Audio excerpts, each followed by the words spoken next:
Alrighty. Oh, look, I haven't even... Look at my sloppiness. I haven't even covered up my background properly. Let me just do that. Hang on. Yes! Congratulations to Outrider SG for being first. You suck at everyone else who tried their best. Who tried and failed. Oh, I can hear myself now. Very good. If I could dish out little rewards in chat, I would, because that's a very impressive feat, Outrider. It's an honor among men. Also, good morning, everyone. Good morning. Hello. I think Mookie brought his niece, but the way that he said it made me doubt the truth value of that.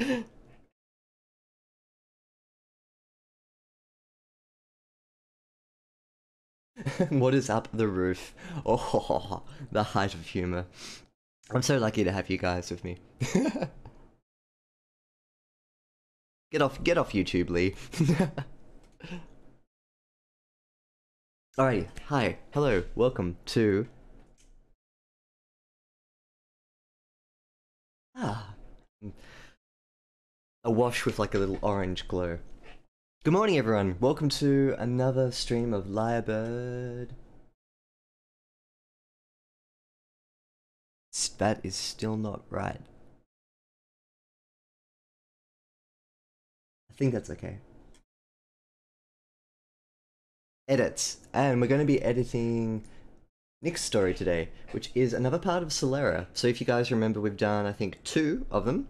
The first one was set in turn of the century Spain, and the next was set a little bit into the future with an artificial intelligence researcher. And so this comes part 4. I think it was parts 1 and 3. Nick was actually, I don't know if you're here, Nick, but when Nick comes in, we can ask him whether or not it's the third, the one that we did before, the artificial intelligence researcher, whether that was number 3. Pumpkin Pie says, so how about those Australian politics? Oh, it's calmed down. We've got a Prime Minister now. Yay! And that's about all I can say. I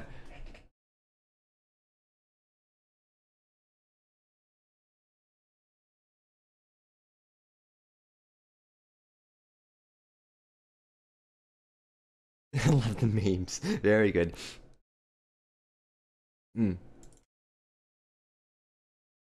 Have you read this one before, Outrider? This is my favorite one so far, you say. Did Nick give you a copy of it?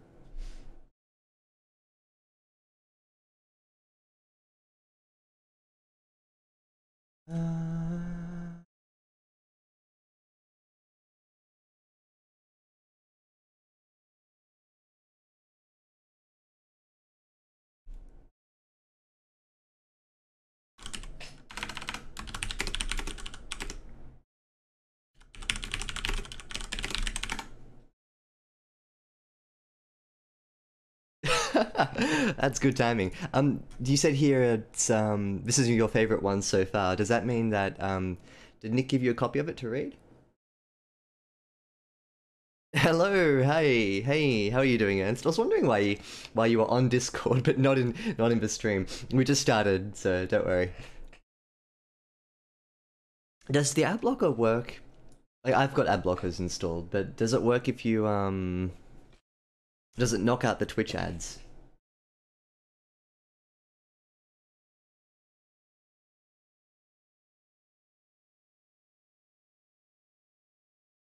Cool, nice. Adblocker doesn't work for Twitch ads. I thought you were with your niece before, Mookie MC. I'm so confused. That's like we're 2 polar extremes of Twitch watching. Oh, I'm with my niece today. And now I'm with some cognac. Unless the cognac is your niece. It's like a surrogate.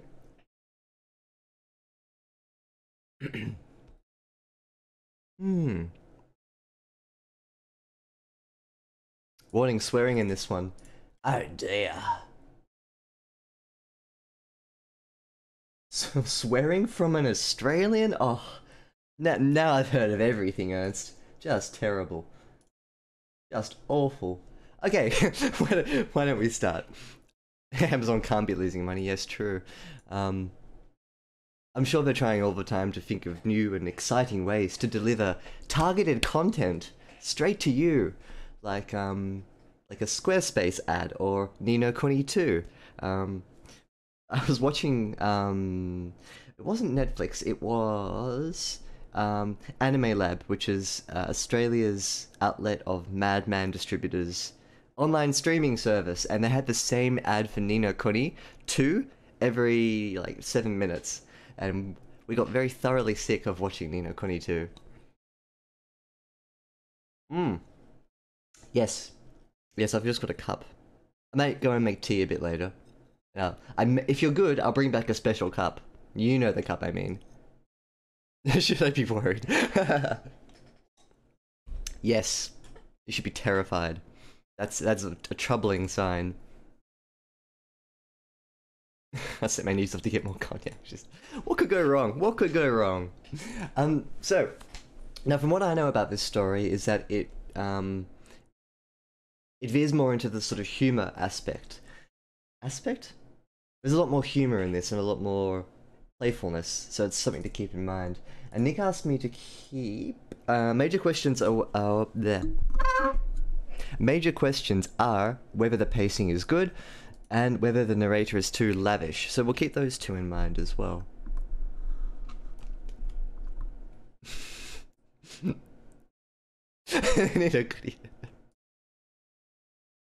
That's pretty much it, yeah. Okay, good. So we've got Diabolus Ex Machina, or the personal misfortunes, misadventures, observations, and sexual experiences of Maxim Hendricks of Nunhead, which he never means to have published on any account. So this is set in Maxim 1995, London. Surprisingly good. Relax, Maxim, the review's positive. People are gonna flock to it like sailors to a striptease. Trust an old dog. Stanley Forward, my rotund acting agent, wriggles his fat caterpillar brows for far above his dinner plate glasses. Above him hangs a signed pinup of Merle Anderson, famed child star gone supernova, and previous client of Forward's drama agency. What a hack. The destination of this hypothetical flock that Stanley speaks of is coming out of the coffin, a prime one-man theatrical event of the London Independent Theatre Festival.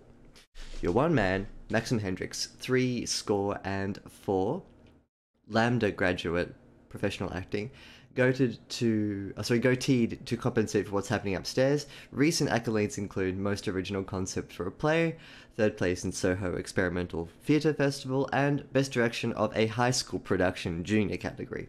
The curriculum vitae equivalent of sitting down on the porcelain throne, farting off a few blanks, and waving an unblemished white flag of Cushing in defeat. And yet, Coffin, according to Richard von Oppenheimer, was surprisingly good. Now, if you've been in the business for half a sneeze, you've met Richie Rich, but for the uninitiated, allow me to fill you in. The man's a fuckwit.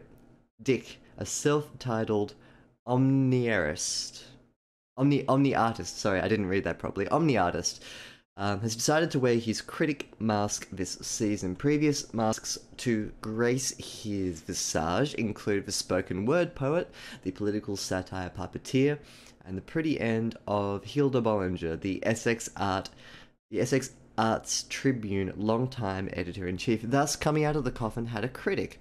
To understand this tale, one needs to appreciate the centerpiece of my surprisingly good performance piece.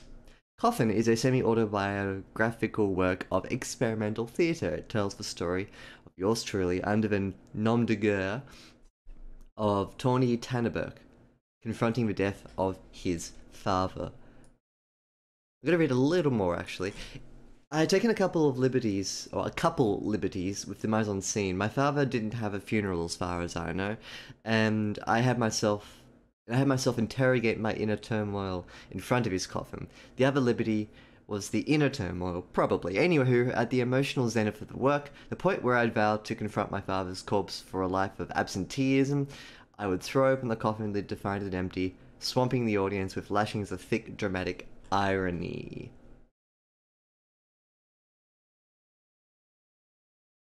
Stanley babbles on some more about audience engagement and actor estrangement before his neurons begin demanding nicotine, and he lets me go. He waddles down the stairs with his feet sideways so as not to tempt gravity, and I'm wondering how he manages to wipe his ass. Then I start thinking hoses and sponges on sticks, and I no longer need breakfast. Nevertheless, coffee sings its siren song, so my morning agenda is decided. I have all daylight to spend, but only £15.40 to pay my way.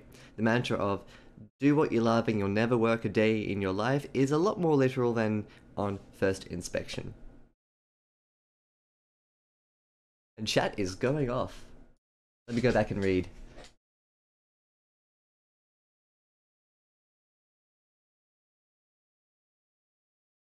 I wrote a parody of Alex Jones in my last chapter, so yeah, nice. That's Pumpkin Pie Addict.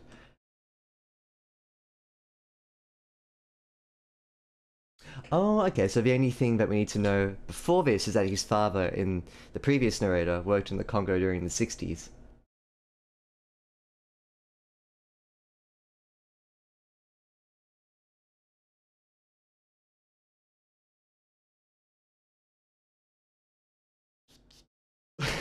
We've got a discussion here about how you measure a sneeze. The Achoo scale. Very good. When you get a chance to read.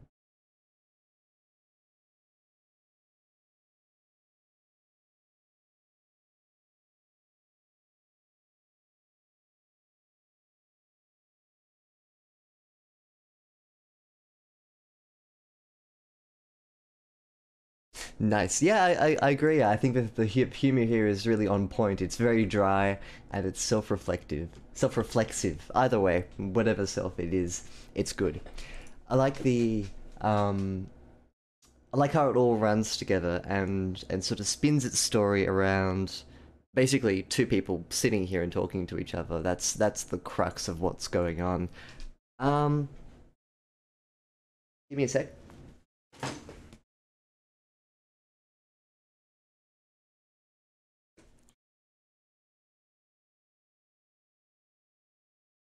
I'm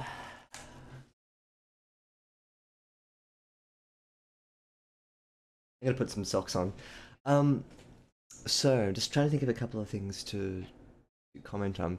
I think someone mentioned Pumpkin Pie Addict was talking about how we start off with dialogue and then kind of rip ourselves away and look around the room. Um, I I think it's okay. Maybe when we read through it again, there may be a slightly more fluid way to achieve that.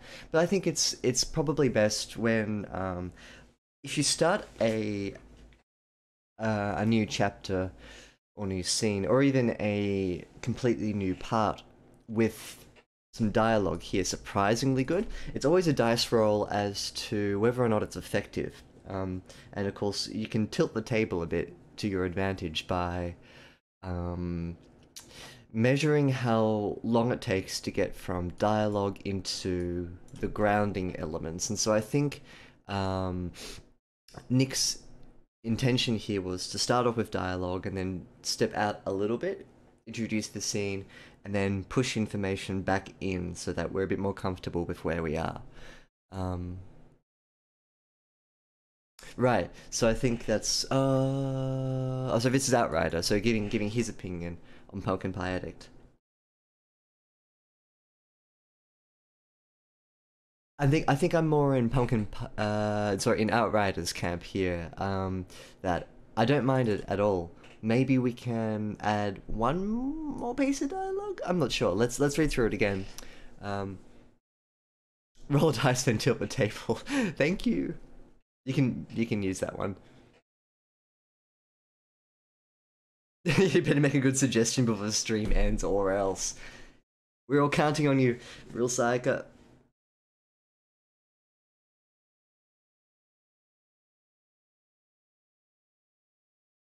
Surprisingly good. Relax, Max, and the review's positive.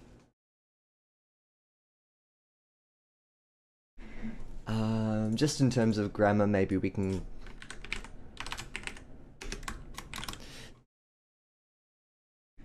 chop it up a little bit. You can have the comma there because it's if it's spoken word, it may run together a little, so we don't have to worry too much about that. Just a grammar thing. People are going to flock to it like sailors to a striptease. Trust an old dog. Can I do something before we go onwards?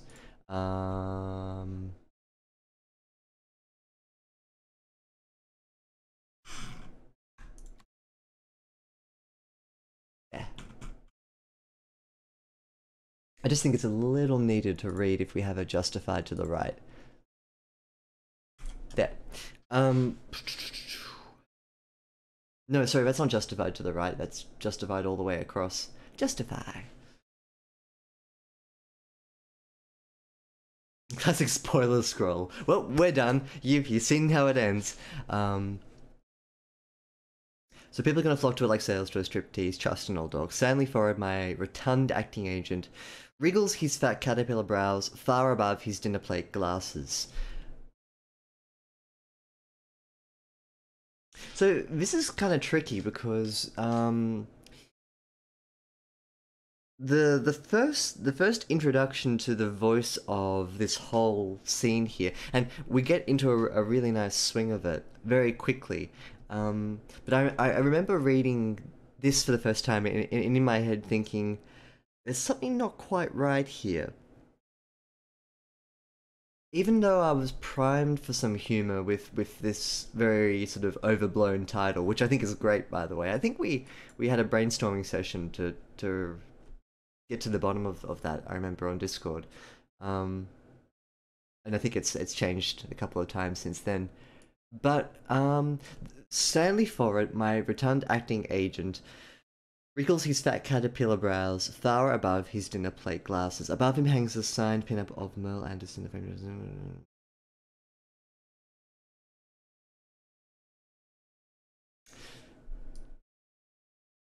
I think it's something here that may be missing, but this sentence itself may.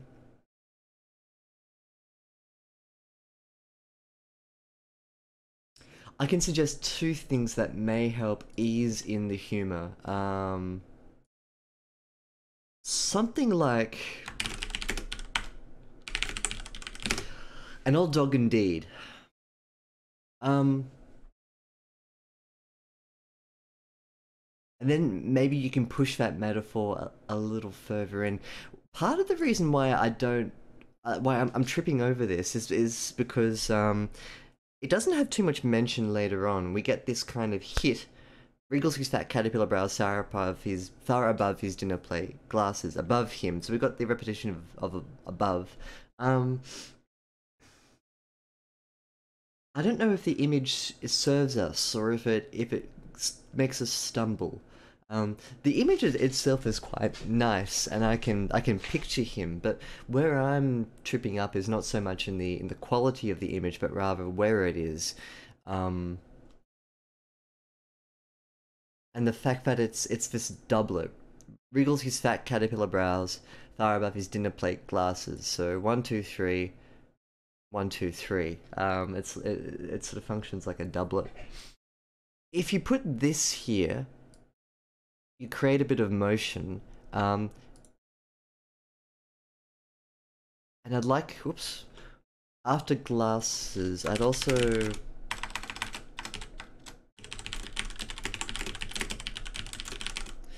like a sentence here that links the time that we spend between Stanley into this block here. To ease the transition from the characters and into the room. Perhaps you could throw in another short description, or even like a tiny stab of dialogue. I think it just needs a little more here.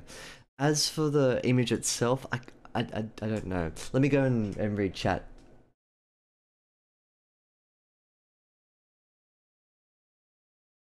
Hmm.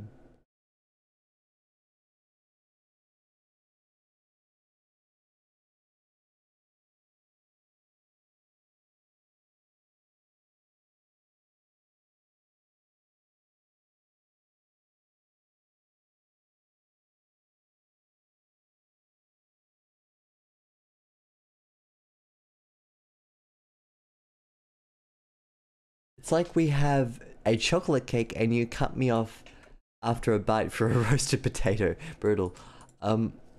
Just damn it, that chocolate. It's the tease. It's teasing you in. This can be done well, the chocolate potato swap, but the ideally you don't want it to be a potato, of course. I don't think it's a potato, but I think that there are, maybe because it's so quick, it has like a the effect of being contrasting too quickly. So maybe it feels like it's a roasted potato because it's so quick.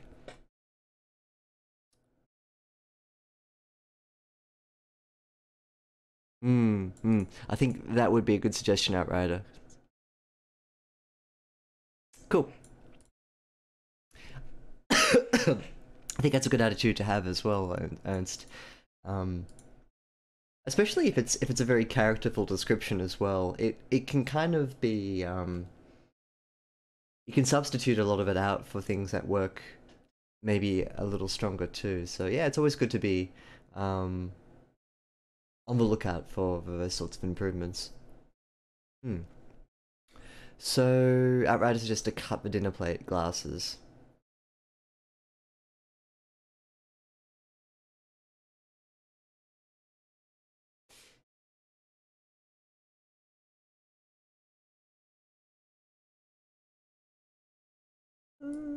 I'll let Ernst decide on that.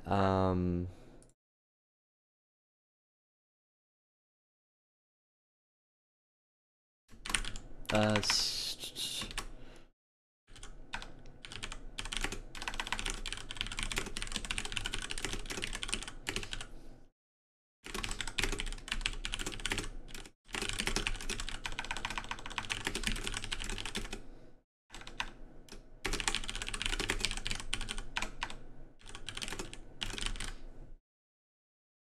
I think it needs a finisher, but I'm not sure what to suggest. So replace this, work it in a bit later, but try for something a bit different. Now, I'm just going to describe Stanley as a typical office worker at his computer. I love that game. Above him hangs a signed pin-up of Merle Anderson, famed child star gone supernova, and previous client of Forward's drama agency. This should be a colon. Um, what a hack. The destination of this hypothetical flock that Stanley speaks of is coming out of the coffin, the prime one-man theatrical event of the London Independent Theatre Festival. So we've got quite a few, like, I'm replacing these with colons, but, you need a colon here because above him hangs a signed pin-up of Merle Anderson, 1, famed child star gone supernova, 2, and previous client of Forward's drama agency, 3. So there are 3 separate things there, but if you have a colon, it's just 1, and they're all meshed together. So you need the colon here. The destination of this hypothetical flight that Stanley spoke of is coming out of the coffin. You can replace this with an M dash, I guess, if you don't want to be... What is that? Is that at an angle? What did I just do? What is that? Oh, it's the font, right? Okay, yeah.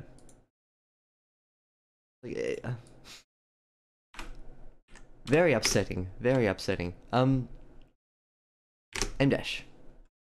But dash is dabbing you. No, no.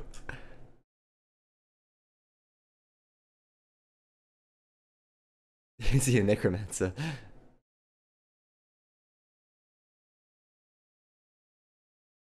Ooh, okay, nice. Trying to escape the jiggle of his jowls, no doubt. Jowls are here, aren't they? Oh, I guess you can have jowls further up. Yeah. Ernst, if you like that, consider putting that in. I like that. Hmm. But reading it back, I'm more in tune with what Pumpkin Pie Addict was saying before. We've got this description here, and then I think one of the reasons why it may be tripping people up is because if you look at the flow of ideas, we've got their sailors to a striptease. Is this hypothetical flock?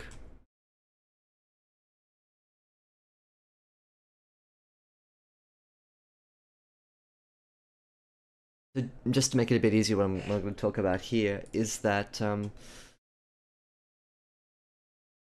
this sentence here with the child star gone supernova, um, which is a good description. I like that. It introduces a new idea that runs contrary to what we've got here. So because this flows so neatly together up till here, and then all of a sudden, whoop, child star back into the flock. So I think that's part of the reason why it may sort of be a bit of a bait and switch. Um,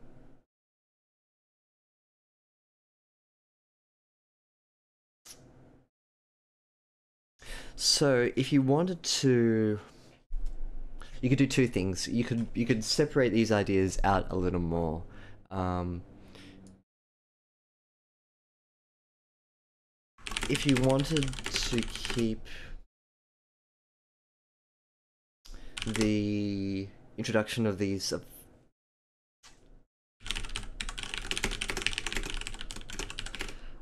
suggest, so if you want to keep this introduction going on where you have you describe Stanley a bit more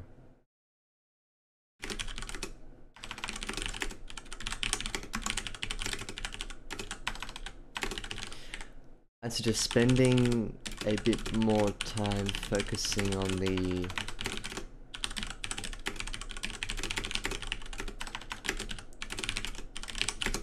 the granular details of the room, as you've done with the side pin-up, but then I'd push it out a bit more, and then easing back into Stanley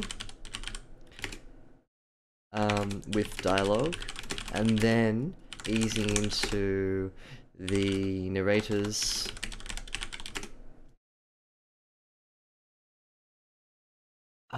curriculum vitae, I suppose, is what you'd call this.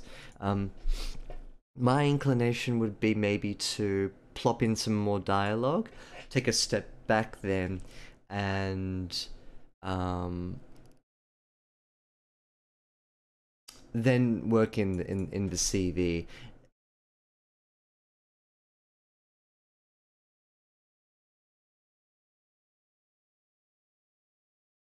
I think that makes sense what I was suggesting there.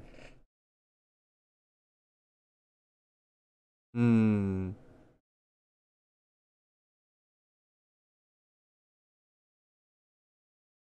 Hmm. I think you two are on the money here with the pulse of this paragraph. Because you don't want this to be the paragraph. Surprisingly good. Relax, Maxim. The review's positive. People are going to flock to it like sailors to a striptease. Trust an old dog. What you don't want then is to do the destination of his hypothetical flock that Stanley spoke of is coming out of the coffin, blah blah blah. Like you do need an element of grounding here. I think what could probably make it stronger would be weaving that grounding element back into Stanley a little more. I think Pumpkin Pie Addict's chocolate cake metaphor might be good here, in that you got the chocolate here, and you want the taste of it to linger just a little bit more than what we've got. Because remember, this wasn't here before I added that. Um, we just had dinner plate glasses, child prodigy above his head, and then straight into this. I'd like maybe just a little bit more, weaving it in back into dialogue. Um, you can even take this out, rephrase it as dialogue, and get Maxim just to throw it back at him. You're an old dog indeed. Somehow I doubt that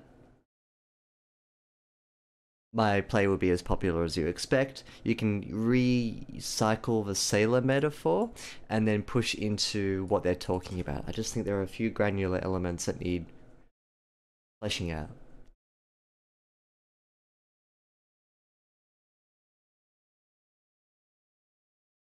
Hmm.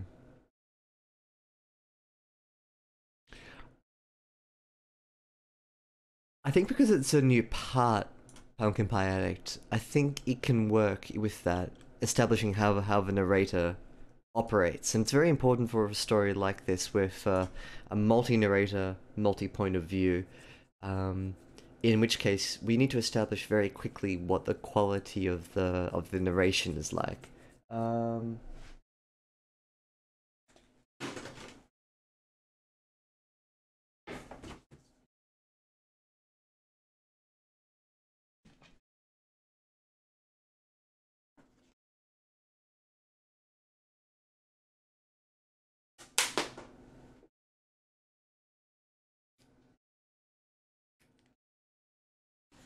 so for comparison, this is I'll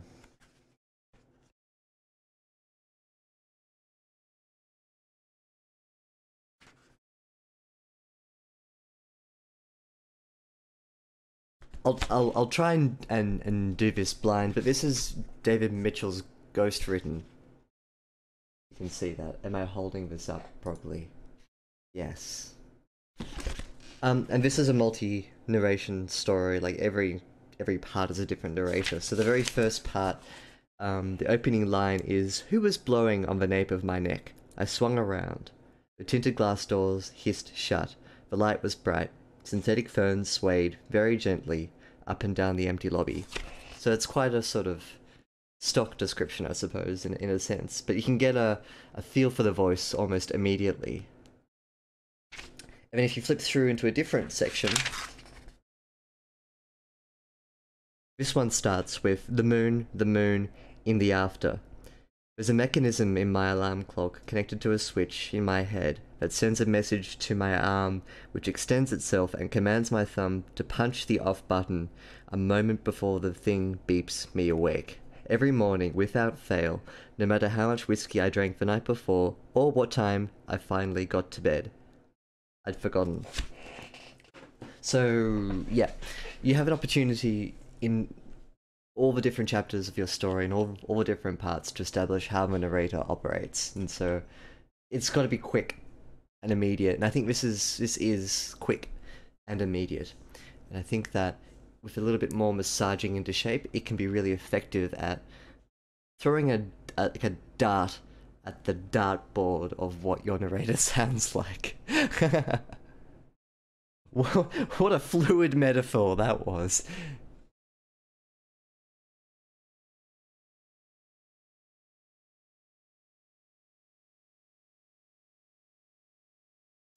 Don't beat yourself up, Sayaka.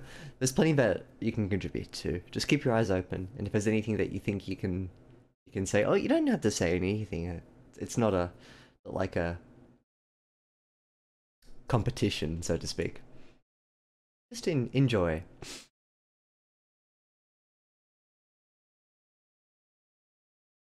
Okay, yeah. I think that may be one good solution too. I'd be happy with you trying whatever, because for me it's like I can only in this case think of what needs to change, but I can't really think of anything to put in because it's so specific to how you want the voice to be. Hmm. Go through that pocket. There you go. Yep. It's the sneaky undervaluing.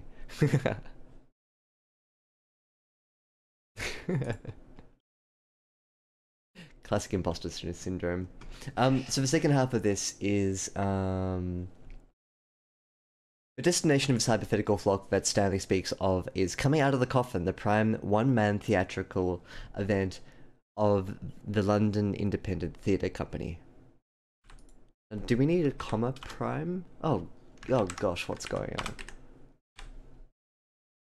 Your one man, Maxim Hendricks, 74 Lambda graduate, professional acting, goatee to compensate for what's happening upstairs. Recent accolades include most original concept for a play, third place in Soho Experimental Theatre Festival, and best direction of a high school production junior category.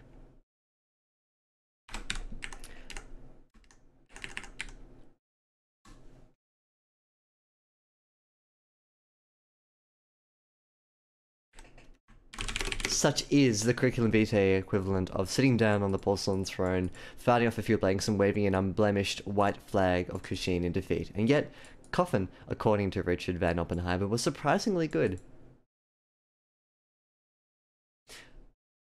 So just a grammatical thing here. We've got quite a few colon sentences. We've got to be careful that this doesn't continue too readily all throughout. Otherwise, it just ends up sounding the same. I think this is justified. It's an unusual... I've never quite seen a paragraph like this before. But it works and it flows together because the ideas are very much interconnected. So regardless of how it's written in a grammatical sense, I get what it's doing. There you go.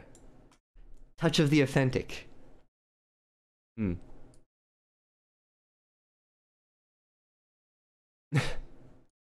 Nice. And your dog is none the wiser, pumpkin pie addict. I agree. It's well done and forces you to read slowly. I think that's a good thing. I think with this kind of story, you don't want to skip over it. But the voice keeps encouraging it. Let's keep our eyes on that. Now, if you've been in business for half a sneeze, I'd like maybe to do that. Oh, no. No. Now, if you've been in the business for half a sneeze, I like half a sneeze. When I read this, I liked it immediately. You've met Richie Rich, but...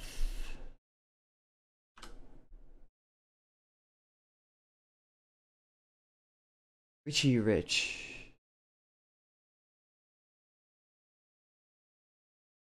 So this refers to Stanley.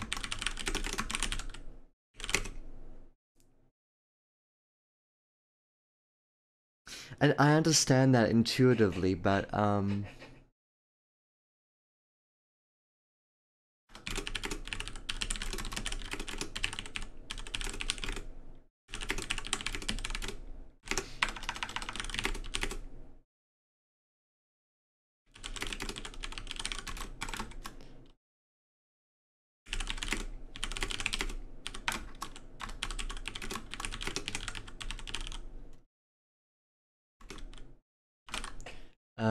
you would have.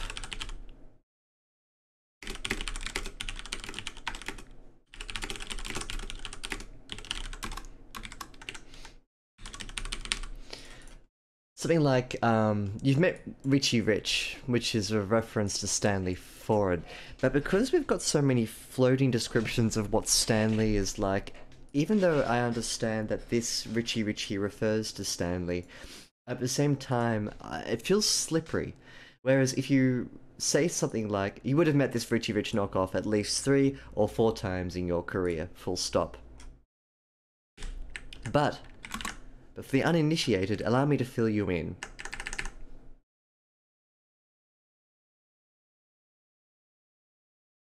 Maybe put please. Full stop. The man's a fuckwit, full stop. I think that may counteract the overuse of colons up here. Dick. A self-entitled omni-artist. I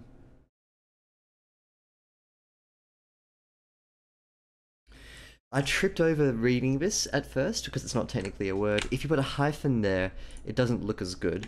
If you put maybe italics on the omni, maybe, has decided to wear his critic mask this season. Previous masks to grace his visage include the spoken word poet, the political satire puppeteer, and the pretty end of Hilda Bollinger, the Essex Arts Tribune longtime editor-in-chief.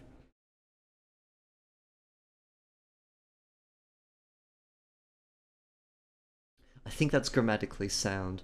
List item 1, 2, 3 with a tagged in phrase. Thus, coming out of the coffin had a critic. To understand this tale, one needs to appreciate the centerpiece of my surprisingly good performance piece. Now,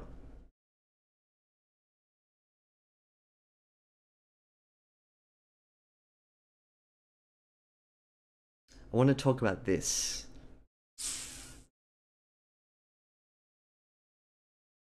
Sorry, let me go back and read chat. Um,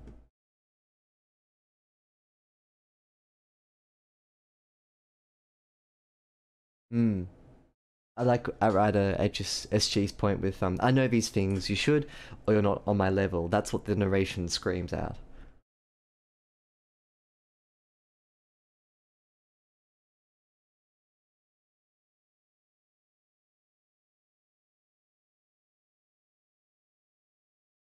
Richard von Oppenheimer. Ah, good spotting.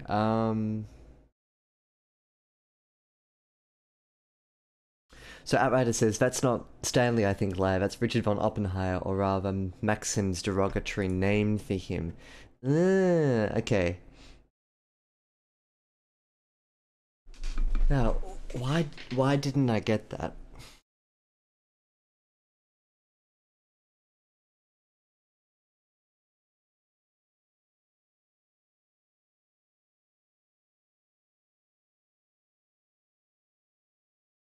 Of course, because it's Dick. So Richard, that makes more sense. Um, okay, that's my fault. I didn't pick up on that.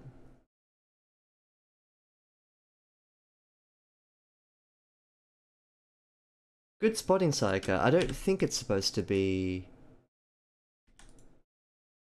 Well, unless later on in the story, this is the title of a play or something, which could make sense. But right now, it should be not capitalized. Good spotting. Um,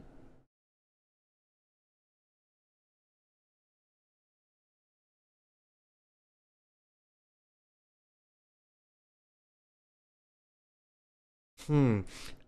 This is one of those things where when I read it back with the new information, I get it, but on the first read through I didn't. This may be because I'm a bit stupid sometimes, but um, what would you do to smooth the transition?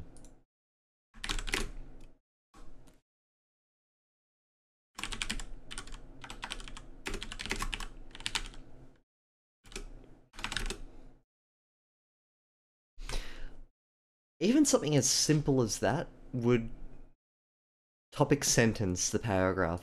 Maybe that's why I didn't click in. It's because this is the ending sentence, and the new paragraph is supposed to deal with a new idea, but even though it's sort of fluidly feeding into it, maybe just a really simple repetition of the name or something like it could help solidify that we're not talking about Stanley, we're talking about Richard von Van Oppenheimer. You gotta see the dick coming. You guys. You neither of you are wrong, and that's what's annoying me about this. You're both right.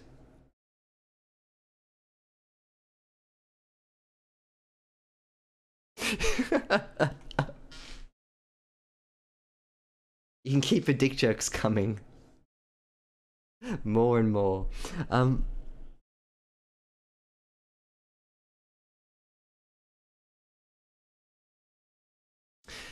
of course, the other thing here is that because we start off with Stanley, room, direction of the play, Richard Van Oppenheimer. If you wanted to transition into different characters, would it be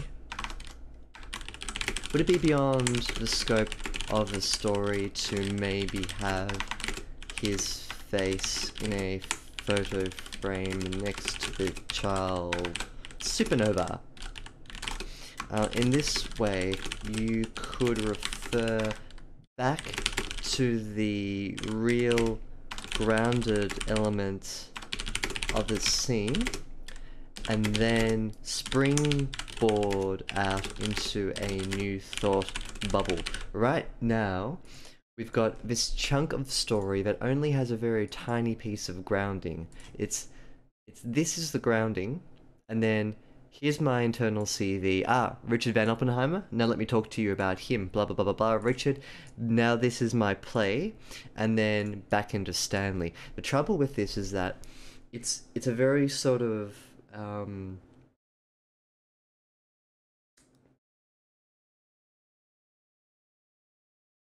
it strays quite far from what we've established in the story world, which is the real office picture frame stuff that was going on up here. You start off with him wondering about himself, then going into Richard, back into his play, and back again. That circle is quite big. So if you can occasionally reground it and then spring back off like this, I don't know if like the hand gestures are making it clear what I'm trying to say, but I think that instead of just keeping the thoughts rolling into each other, if you make the main character look at something in the room, which then makes him picture another train of thought, that it may be a more solid way of pushing out these quite different ideas together. That's probably a big suggestion that I consider weaving in, because then it makes these types of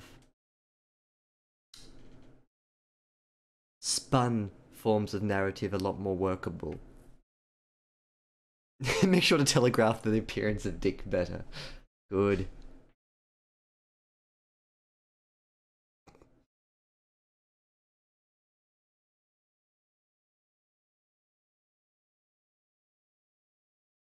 There you go. Easy. Easy fix. 100%.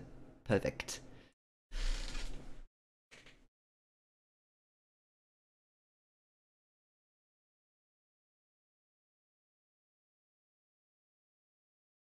Um, the paragraph doesn't end particularly well there.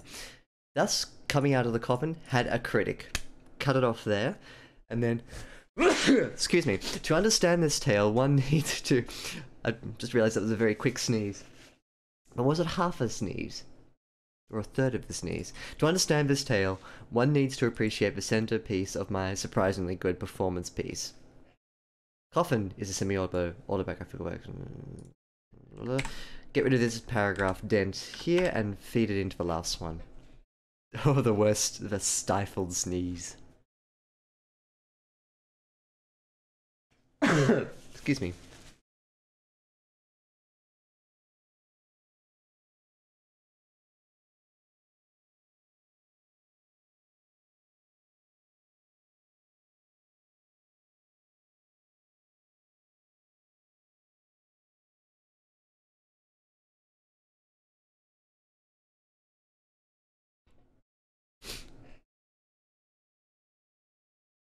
So, if we're going to cut the paragraph there, I think we need to rework the start of this paragraph then.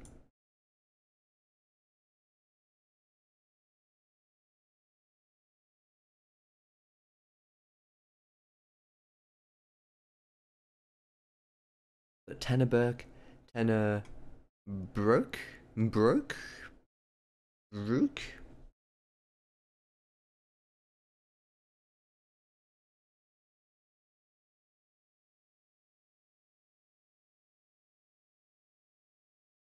I quite like to understand this tale because coming out of the coffin to understand this tale, maybe my tale, make it more personal. Because then what that does is it doubles down on two things. The first is that you're talking about coming out of the coffin. The second part is that you're talking about um, the story of a story. Hmm.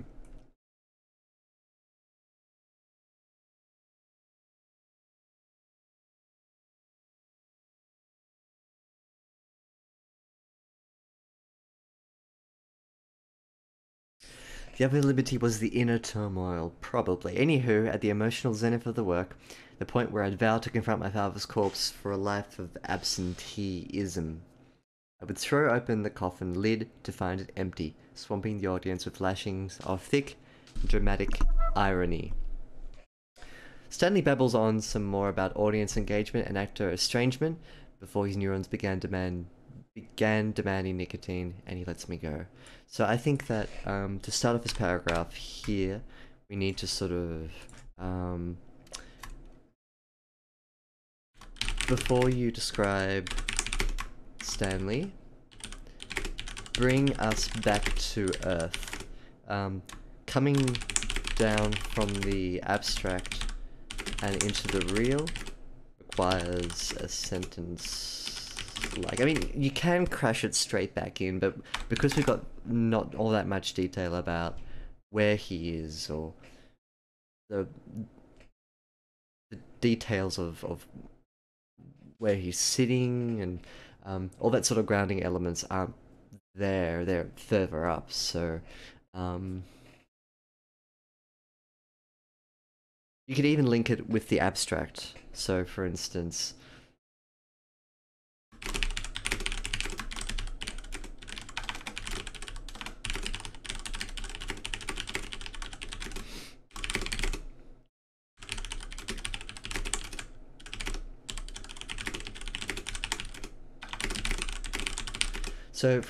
you could say something like, I don't think Stanley has much appreciation for the ironic. The man shuffles around in his stuffy little throne and etc. Just something like this. So you can link in the abstract into the real, and then this paragraph makes a bit more sense. Oh, thank you. Cool. Cool. I'm glad that hit the mark. Because when I read it, to me, it carried that connotation in a very subtle way, and maybe this just makes it a bit more apparent without losing that subtlety. Yeah, cool, but glad to know that you like it. And I hope Ernst likes it too. Stanley babbles on some more about audience engagement and actor estrangement. That's very clever. It's a really good turn of phrase there. I'm gonna highlight this in a mottled green color. Look at that. That is nice. Before his neurons began demanding nicotine, and he lets me go. I think you need to put begin there. Began. Ah, Lyrebird editing extraordinaire. I think you need to change this to begin, and gets rid of the E and puts the I in there. Oh, why? What was I thinking? It's perfect now, okay? Nobody has any evidence that I stuffed up. Began demanding nicotine. Hmm.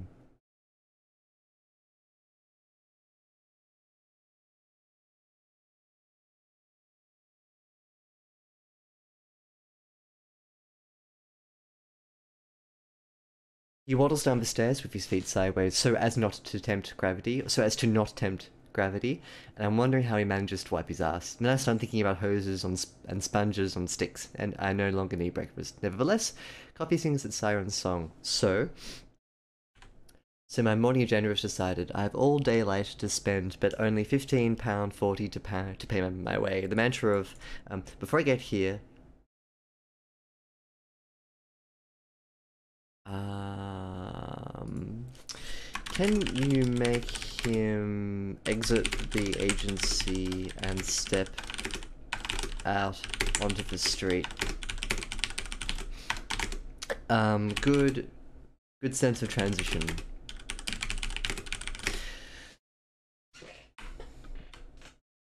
This will help to provide a good sense of transition.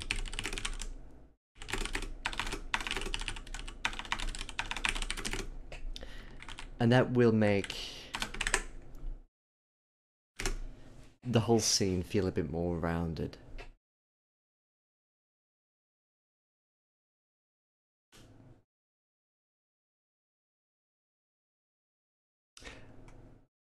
That's a good point. Hang on.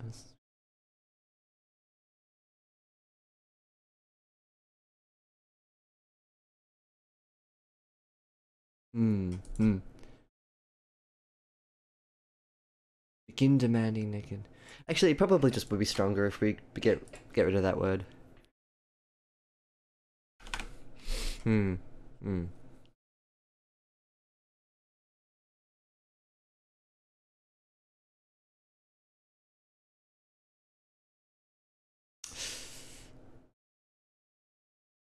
Hmm.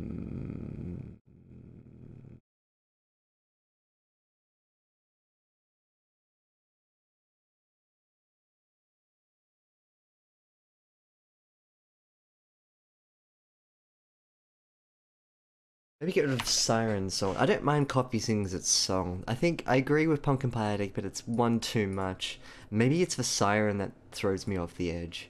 I don't mind Coffee Sings its song. I think that's quite nice and simple. Psycho doesn't like the as to not tempt gravity.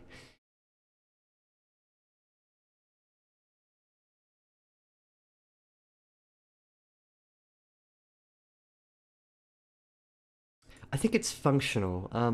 Whether or not it's perfect, I don't know.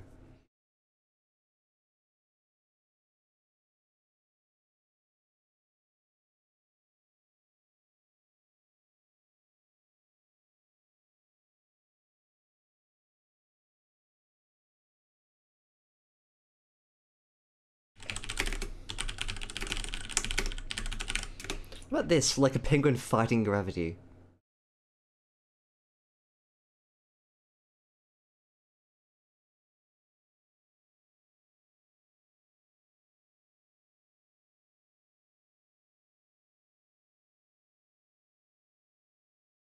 I don't know.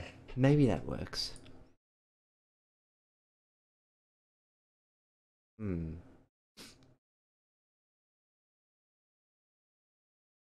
Describing him like a drunk would be good too. Um, hmm.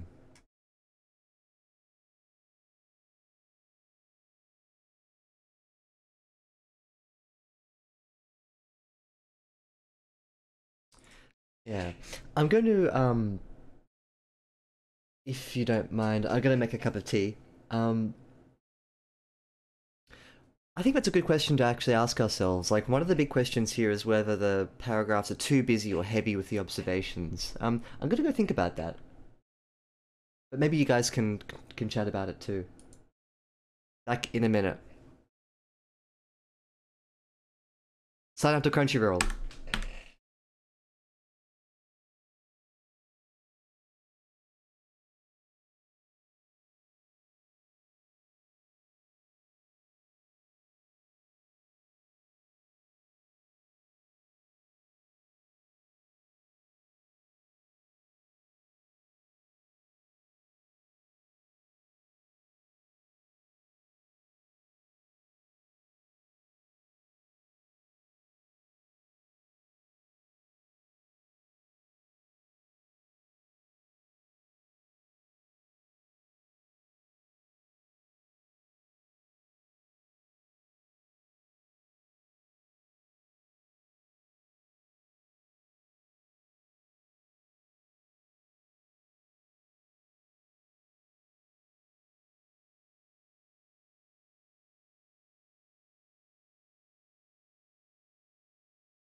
Hello, I'm back. I think the wolf chicken popped in. Yes, hello. Hi. How are you doing? Good to have you back. Let me go and just... Here we go. Go through chat and have a look.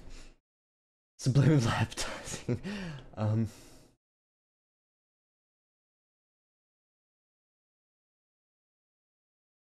So I'm up to Pumpkin Pie Addict when he says, when it comes to writing humor, keeping it into single punchlines works best. Punchline.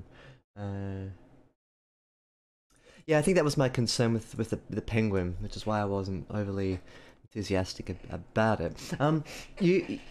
Yeah. See, I agree with you. I think single punchlines do work better. This is quite a dry British flavour of humour, though, so it's not unheard of for it to be. I mean, to not focus solely on punchlines, but I think as a general rule, I think it's best just to have one strong thing in a sentence. That goes too when you're writing a metaphor as well. You don't want to double up on different metaphors in the same thing.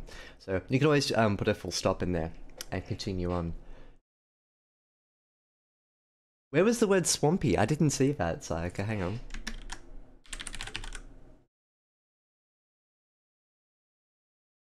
No, it's not there. No. You'll have to put swampy in somewhere, Ernst. Hmm. Cultural appropriation monster. in reference to me having tea. I don't know what to say to that. I feel bad.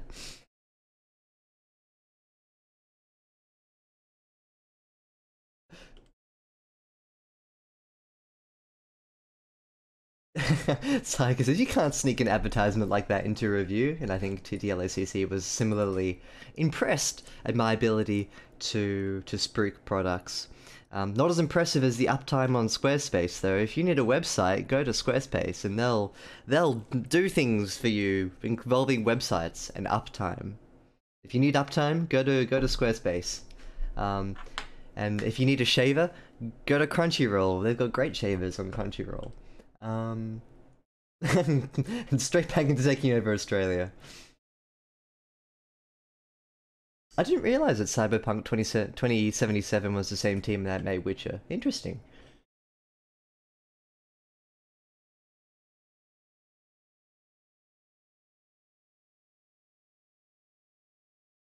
I'll check out the Discord summary thing.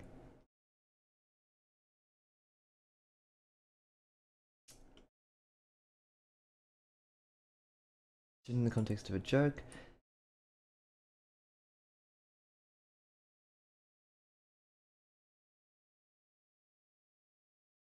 Yeah, actually, yeah. Wolf Chicken just sort of stumbled in at a very intense time then. Um,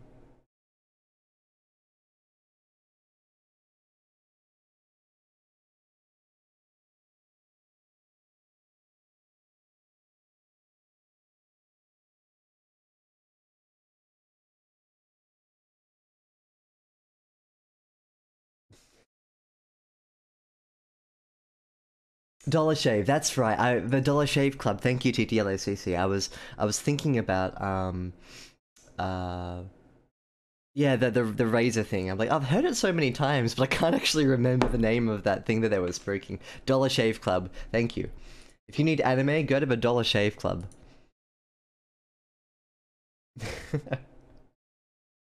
Audible Books, thank you. Yeah, actually, yeah, Audible Books would be probably a good sponsor for this stream. So yeah, if you know Mr. Audible and you want him to sponsor me, nah.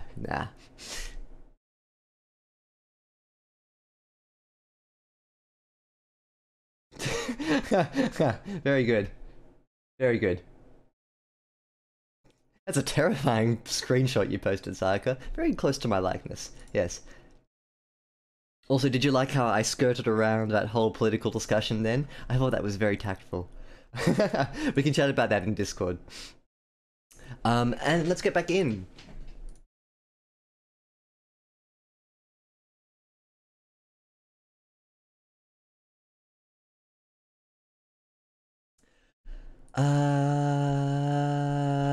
One thing I wanted to comment on here is the mantra of do what you love and you'll never work a day in your life. Um, is a lot more literal than on first inspection. Did you mean a lot less literal?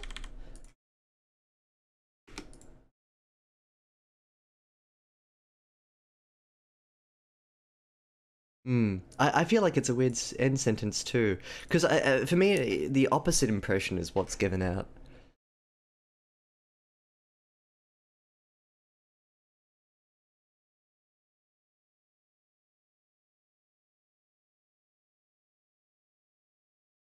Hmm.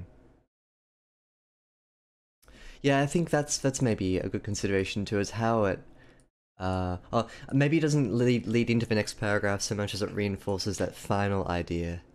Yeah, do what you love, you'll never work, which is, but then he has to work. Let's put a pin in that one. We'll come back to it a bit later. Little raindrops of sugar descended on my muddy coffee. If they can't make it nice, douse it in sucrose. Café Toulouse is a broken promise. Are the French supposed to be good at coffee? Given the flag on the wall is the wrong way round. I think we need to put around in there. How can you have a French flag that's the wrong way around? I guess in many ways, in three ways, or on a diagonal. I'm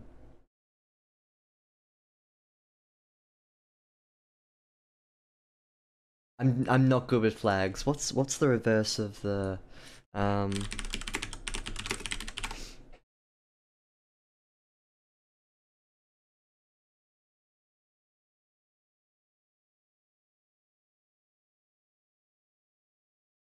on Britannia's page of flags that look alike. These flags don't look anything alike. Like how do you confuse Australia and New Zealand? Um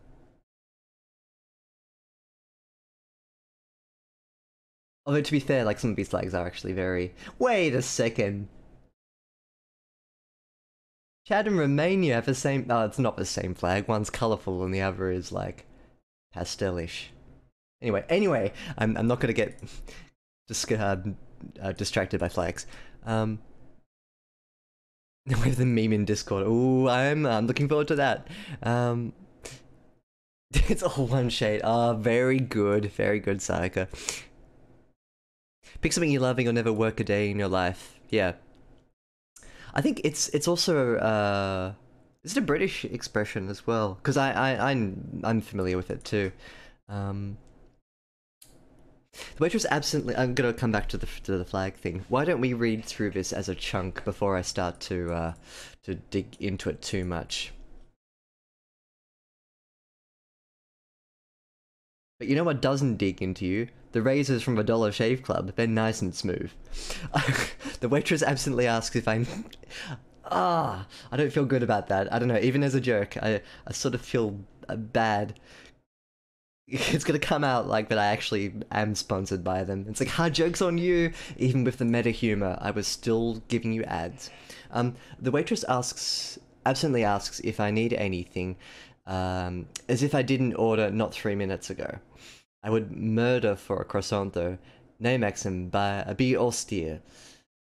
It's hard to tell where the waitress's face ends and her neck starts. Oof, that's brutal. But the whole physiognomy reads, 2 kids, no father figure, 30 more years of hospitality servitude to go. What's terrifying is that those glazed over eyes could belong to any of us. One moment you're free to roam the world, next a child has thrown its anchor down and you're left to rust in the harbour. That's quite a dire metaphor. I like it. That face there, that's the mother's face. That face there, that's mother's face, a countenance so elastic that even the most genuine smile eventually returns to kinetic inevitability. How could I blame father for jumping ship? A niggling worm is wriggling in my brain. Writing coffin felt like scratching an itch that wasn't there. Something writhes between the old brain's wrinkles, but if not daddy issues, thank God, then what? I swirl the pearly crystals as they dissolve into my coffee's heart of darkness. Good Congo reference, by the way. That's also worthy of a nice mottle green. Um, what a terrible metaphor for father. I feel like a child again trying to smush the triangle block through the circular hole. There is a light switch somewhere out in the darkness, somewhere. The triangle block doesn't fit and mother's too busy to help. Learning to iron on first day of school eve, sympathy chocolates from Tesco after weekends home alone, nights spent perfecting the best method of transferring thermonuclear TV dinners from oven to table. Late night John Wayne movies on full volume when mother worked nights.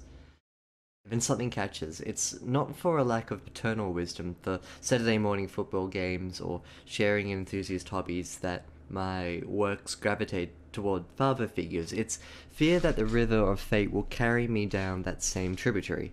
Would I ever have spawned with the Pied Piper not also seduce me from parentage? Let's cut here and deal with that. I don't sell out, I bought in. I'm at ground zero of the cleanest shave you'll ever have. Lightbird's selling out. Yeah. I've been advertising the next Minion movie the whole time. Oh no.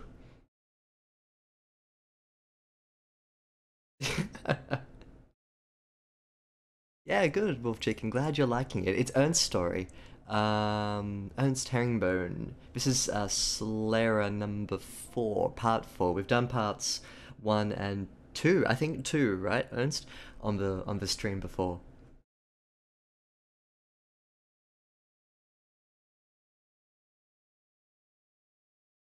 The pro shits on everything I've ever written. Oh, now, Psycho.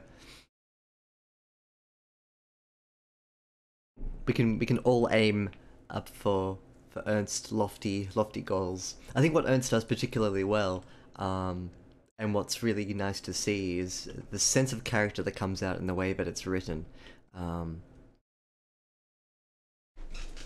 It's a risk writing a story like this because if the reader doesn't click in with the narrator, the whole thing falls apart. So it's your job as a writer to make it convincing and engaging for the reader. So this is a good template to follow, I think. He's melting water like a cup of water, though. Oh dear. Part 1 and 5. That's right. It was afterwards. This is the father of narrator 5.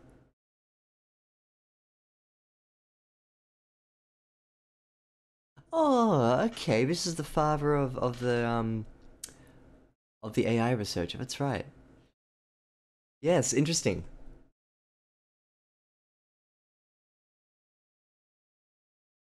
I'm not pulling the trigger. Oh, that's dark.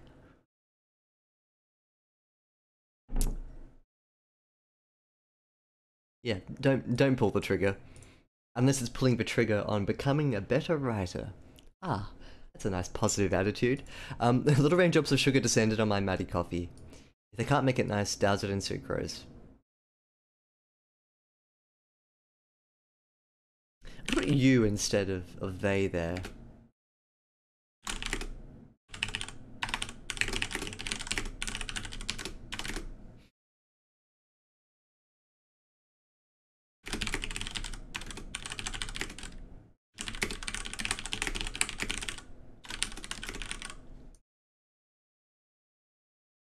I think adding a sentence like this connects these ideas really neatly together. Cafe Toulouse's broken promise on the very end of if you can't make it nice, does it in sucrose. Look, the initial stages of that link were there, but I think what's missing is just a sentence of grounding.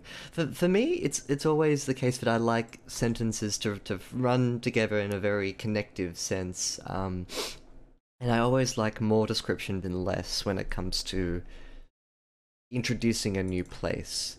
So I think this applies also for your other parts, Ernst, as well. I remember in Solera, the very first story, Isabel's story. Isabel? Yeah, Isabel's story. Isabella's story.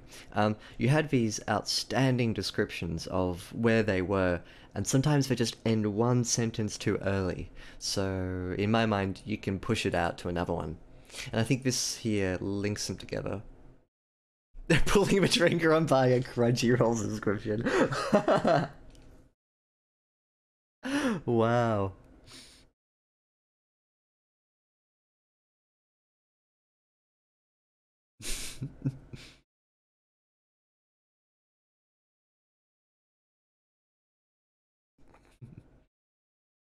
Um, that's a good question, Sayaka. Is France known for their coffee?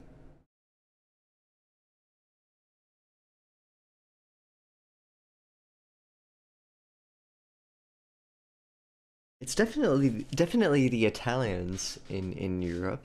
Um, Maybe from the perspective of a Brit, the French would be like one cut above. So maybe.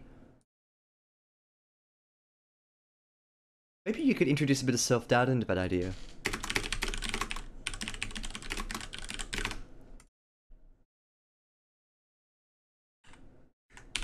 Given the flag on the wall is... Anyway, aren't the French supposed to be good at coffee? Given the flag on the wall is the wrong way around. I don't think that... Hmm. I don't know if this fits. Like, you can get rid of it.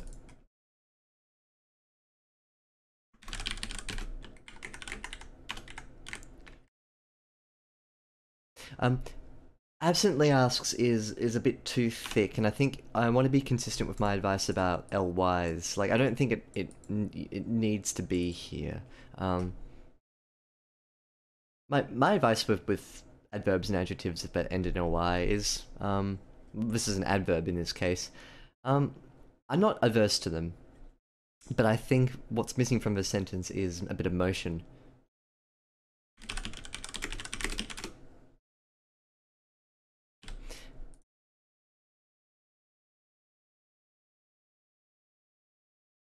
So did not 3 minutes ago. I would murder for a croissant though. Nay, Maxim, to be austere. It's hard to tell where the waitress's face ends and her neck starts. But the whole physiognomy reads, 2 kids, no father figure, 30 more years of hospitality servitude to go. What's terrifying is that those glazed over eyes could belong to any of us. One moment you're free to roam the world, next a child has thrown its anger down and you're left to rust in the harbour. That face there, that's mother's face.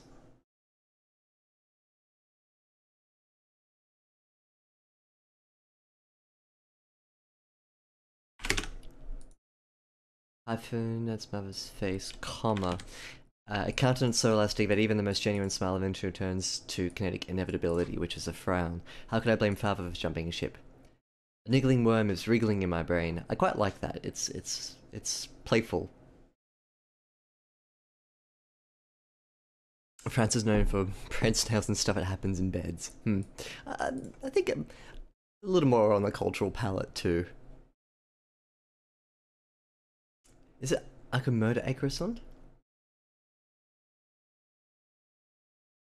That's a real Australianism.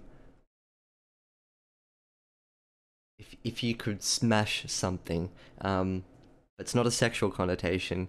You can smash an av, you could smash a pav, you could smash a you could smash a McChicken if you really wanted to. Bedbug infestations. Niggly worm is wriggling in my brain. Yeah, that's a nasty case of bedbugs, I think. But I like how playful that is. Hmm. You could have I would murder a croissant, but I think that may be a little too Australian for a Brit to say. Now I want a chicken. And I could smash a Crunchyroll. A niggly worm is wriggling in my brain. Writing coffin felt like scratching an itch that wasn't there. Something rhymes between the old brains wrinkle. Okay, so you've done a fantastic job here of establishing what it is we're talking about. This feels a bit like you're trading over old territory again. Um,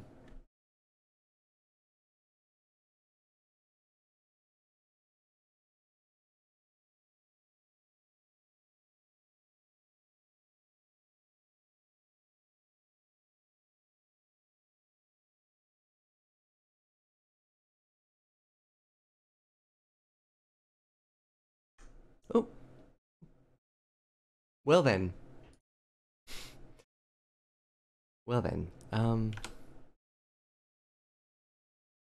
A niggling worm is wriggling in my brain. Writing coffin felt like scratching an itch that wasn't there. But if it's not... I want this to be expanded instead. But if...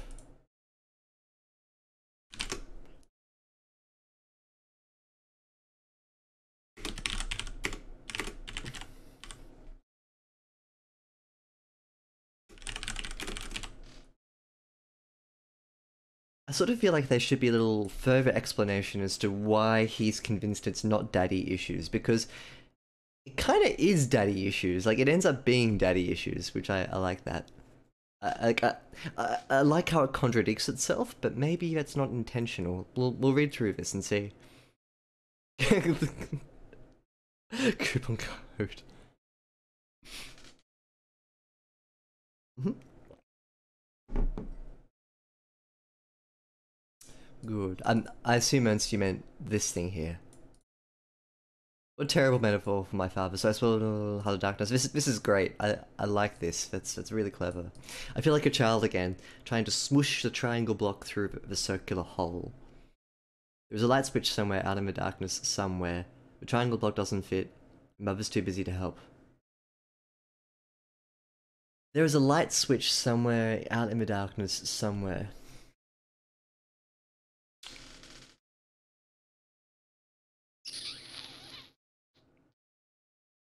I swirl the pearly crystals as they dissolve into my coffee's heart of darkness. What a terrible metaphor for father.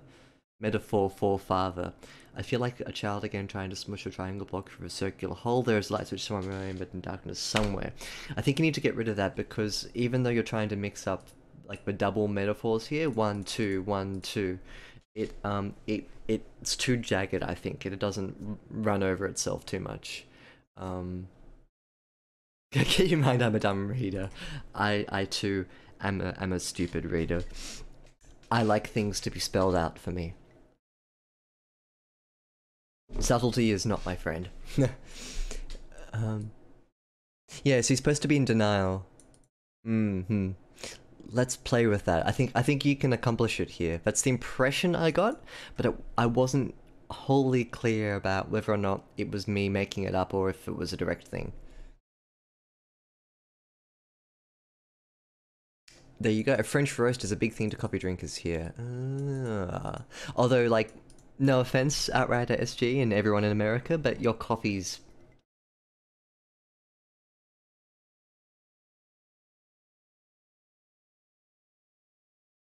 not well renowned on the international stage. Sorry.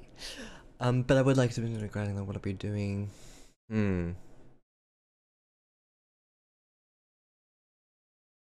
What was the problem there, Pumpkin by Addict? In what direction when we're going? I don't drink coffee so we can F off. I think if you had better coffee, you'd appreciate it more. Like Americano filter drip is a mistake. You don't abuse coffee like that. Yes. Okay, fair. I can't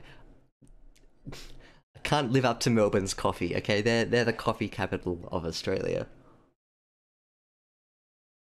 They get the good coffee, we get the stable weather. So it's give and take. Yeah. Oh, okay, gotcha. So we're in a cafe, and he's sort of pontificating about family, I suppose, is what we'd be talking here. So he's dissolving sugar in a cup of coffee. He sees the waitress coming up to him. He sees something of his mother inside of her, and then the main character starts to sort of ruminate on his father. Hmm.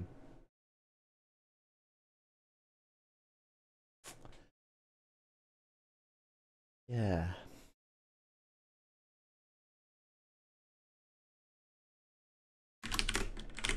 But the triangle block doesn't fit, and mother's too busy to help. Learning to iron on first day of school eve. Sympathy chocolates from Tesco after weekends home alone. Nights spent perfecting the best method of transferring thermonuclear TV dinners from oven to table. Late night John Wayne movies on full volume when mother worked nights. It's a really unusual sentence. I love how much of a gamble that is. It's a really um like I'm with you. And then something catches. It's not. Oh, actually, here we can do a little bit of. Here we can do a little bit of cleaning up, is what I was trying to say before I stumbled over my words. Sometimes some of these are directed towards the mother. I think that's the mother, and other times it's directed towards the character himself.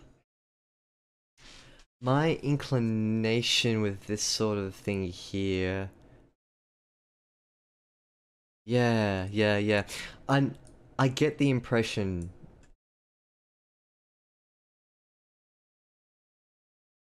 where I think it may stumble down a little bit here is that this is the single parent. It's the single parent experience, but it's being told in snippets that overlap between the son and mother, making the list effect a little more angular and janky. I like that word than it needs to be. So if you replace them all with either events from his perspective or events from his mother's perspective, that would be a slightly more fluid way to approach this. Consider perhaps sticking with one character's perspective. Outrider SG says to drop the list format. You could do that.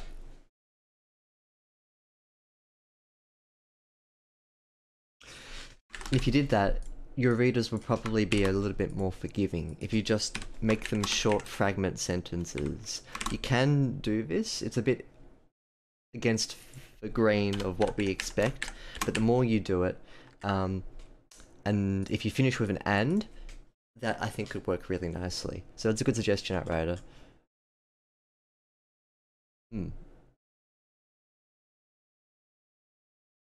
And then something catches. It's not for a lack of paternal wisdom for Saturday morning football games or sharing in enthusiast hobbies that my works gravitate towards father figures.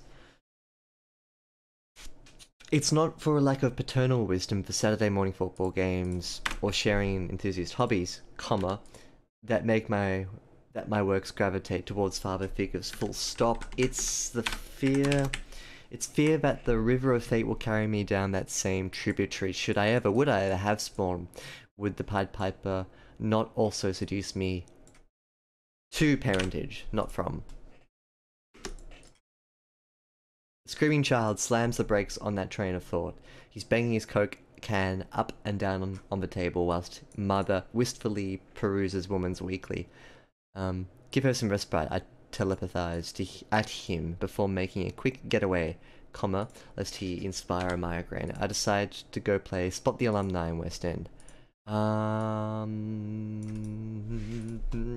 Can you introduce...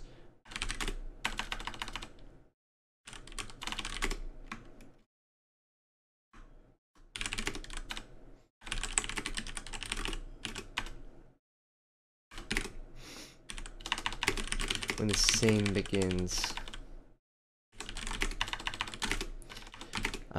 You don't need to mention... Oh, you can put a throwaway sentence in earlier. You can...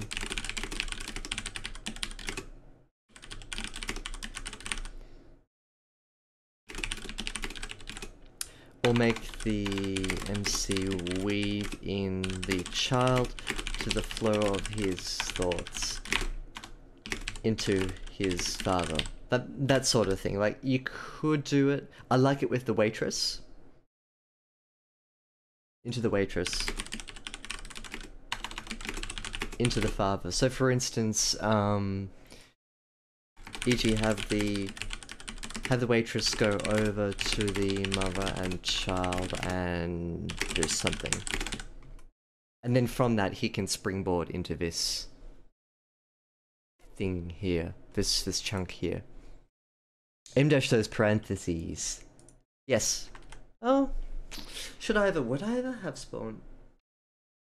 You could do either actually. I like the abstract nature of it with the brackets. But I think M-dashes may work a bit better.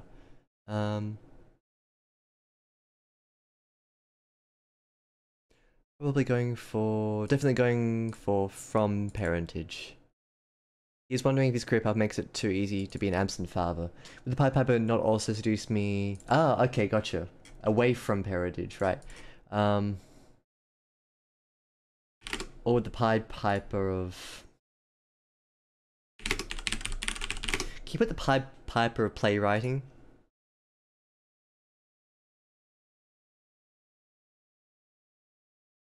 Also implies that... Yeah, maybe that works a bit stronger. What do you guys think about that?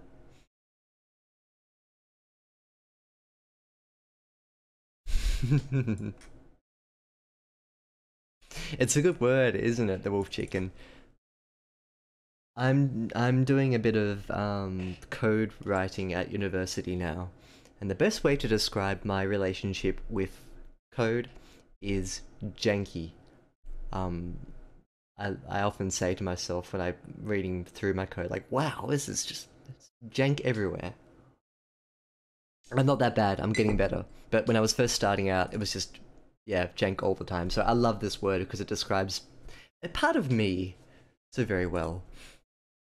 I do like those parentheses, I do. You should write it more outright. You should weave it into the narratives. It's actually a bit of a... The word itself is janky, so like you throw it in and it is what it is. It's one of those funny words that is so slippery in how it comes together. I don't know. I like it. Okay, let's do another chunk. I can hear the people sing nice Les Mis reference through the muffling brickwork. I can hear the people sing through the muffling brickwork of the Palace Theatre. Old Theatreland, where dead dreams come to haunt. A memory stirs. It's 1981, and I've convinced Mother to shell out for tickets to West End. Anything, I told her. I was hoping for some sort of dramaturgical osmosis. Perhaps the highlight of my career was feigning excitement when 2 tickets to The Sound of Music eagerly pressed themselves into my hands. Nevertheless, I was to be witness to the greats. Well, was I in for a surprise? When the dog bites, when the bee stings, when I'm feeling sad, I simply remember that god-awful night, and then I don't feel so bad. It was a Thursday or a Friday or a Tuesday, a male day. A younger, leaner Maxim Hendricks was combing back his significantly thicker mane. Todd Rundgren or Billy Joel was spinning on my woody marantz. Mother was collecting the mail. Father was again off bushwhacking through Zaire, and it had been some time since he cared to write. Well, of all things, what should arrive but a postcard? A smudged picture of a pack, a herd, a murder of elephants contemplating the Congo River decorated the pretty side. The other side simply said, "Hello, sorry, Mr. Hendricks was die. We burn him and put him we burn him and put in Congo River. See beautiful picture of Congo River. He take photo. God save the Queen, Augustine." And that was that. No return address. Mother was somewhere between shocked and relieved, so she elected not to tell me. Why spoil the Sound of Music with Father passing? And so off we went, fancy dinner and all, and I was none the wiser. In fact, Mother was oddly perky as she twirled her bolognese. The Sound of Music does that to her generation. Nothing more romantic than Nazi occupation. Anywho, curtains up, Maria among the hills, pent-up nuns, bratty children, my least favourite things. George opposes the romantic Nazis and marries Maria, lonely goatherd, Edelweiss. Then Maria and Jog are running over the hills hand in hand. Suddenly, Matter is in tears. Ugly, snotty, throaty tears followed up with yodeling wails. and then the yodel sound. The whole audience is witness to an entire marriage of agony drooping out through mother's nose and her clueless son having no more suitable hanky than a couple of ticket stubs. The curtains fall. The curtain falls, lights up, and mother's eyes are swastika red. I take her hand, and we make a quick getaway over the hills of onlookers. Questions could await.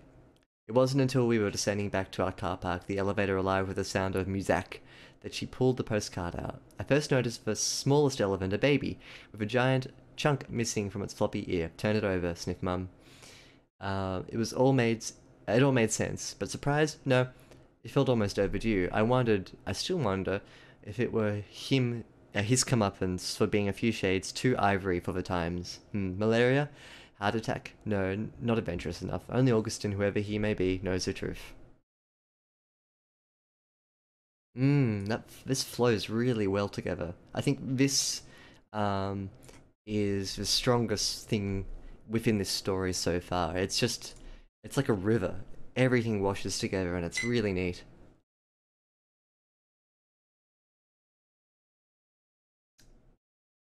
So, let's see what we can do with it.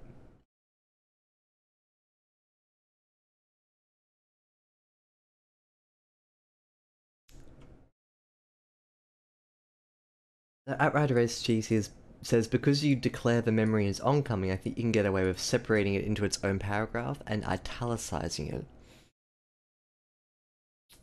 In like a traditional memories kind of sense. I think that's certainly one way to write this, but in another way, because it's we're so used to dealing with these abstract scenes, I think it just flows together. Hmm. I think I like it as is. I think it's strong with what we've got now.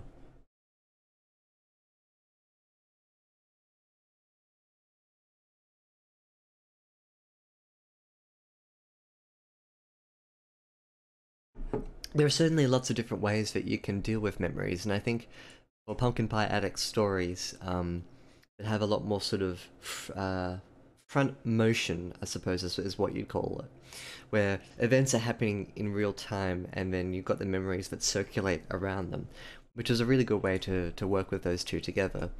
This type of story here, I feel, is quite different. It's not so much concerned with what's actually happening in the here and now. It's quite light in that regards.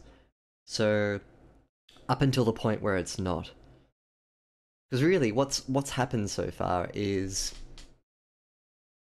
an actor has seen his agent, goes for a coffee, walks through his old stomping grounds, and none of that in and of itself is particularly exciting, right? But that's not the meat or purpose of the story. What we're here for is the story that's around the story, um, which is quite a different style of dealing with things relative to a more sort of linear action style story, or a story that relies on its motion to get from A to B. Um, and that's just purely a choice of how the story is chosen to be told. So, for example, in the first part of this story, when we have when we have Isabella, the main drive of her narrative is that she's about to get married off to a pig, and she's terrified of that. So that's the present level of drive, and everything revolves around that. This is kind of the reverse. This is more of like a memory that's plaguing this man's waking life. So it's almost like the story narrative is completely reversed in that sense. I mean, you could reverse it and have some very specific present tense driver of the action. So I think it comes in a bit later where that happens. I believe. I think Ernst mentioned how it all starts to run together in terms of a narrative. Yeah, exactly. So if you re-reverse it, it's just forward. Um, I think what I was going for there was, if you wanted to do that for this story, you could provide in the very first section some sort of problem or narrative element that keeps the pace interesting. So, for example, it could be debt. It could be it's kind of here already, and it's the threat of um, your player's gonna flop, which could be made a little bit stronger if there was like a financial element tied into that. Do we necessarily need it?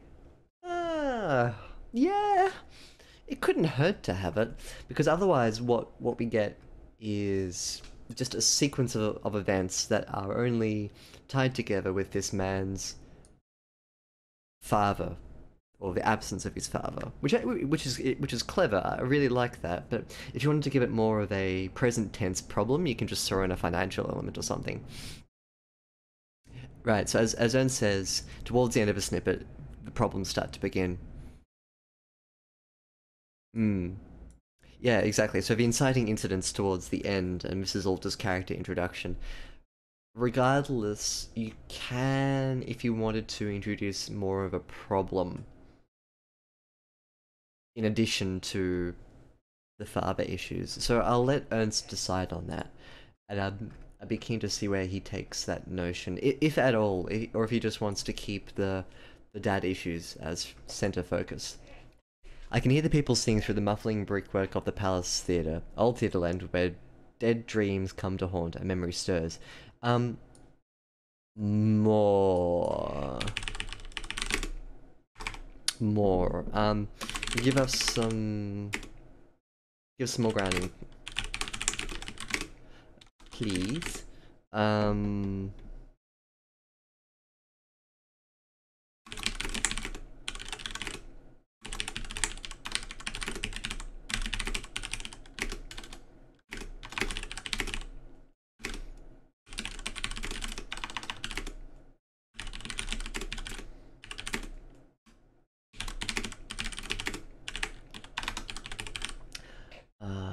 if I could spell twisted and commented and humor is correct.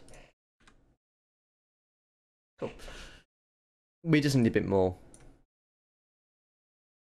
And that way we establish where the scene starts and how it can move forward with the memory. Because a memory stirs is nice, but I think we need just a little more here. Hello, K-Osa. Welcome to the stream. We're dealing with Ernst Herringbone's story today. We're a little ways through it.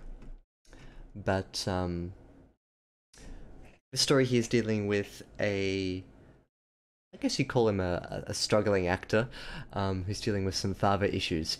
He's released a play recently that deals with, in a, I suppose like an indirect manner, the disappearance of his father from his childhood.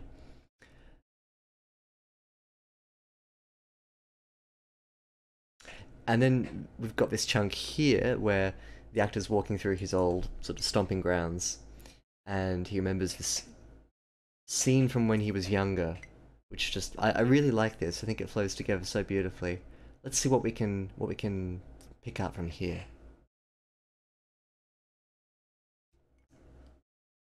A non-functioning member of society. You could I'm not sure what to suggest. Sayaka. Your lovely presence is always an elevating factor for our edits, so just by you being here. That's lovely. Attaboy. Attaboy. The memory stirs. It's 1981, and I've convinced Mother to shell out for tickets to West End. Anything I told her. Was I hoping for some sort of dramaturgical osmosis? Perhaps the highlight of my career was feigning excitement when two tickets, I'd say peak, maybe. The peak of my career. Or came from feigning excitement when two tickets to the Sound of Music eagerly pressed themselves into my hands.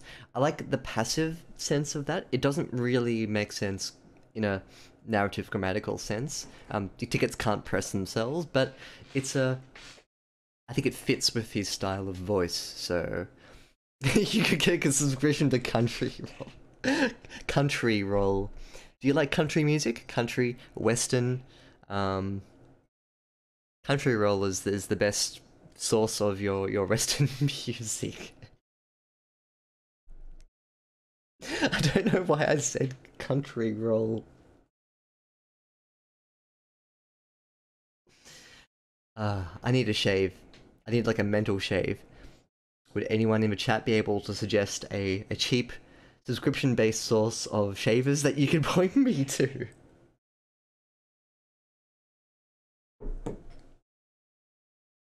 Nevertheless, I was to be witness to the greats. Well, was I in for a surprise?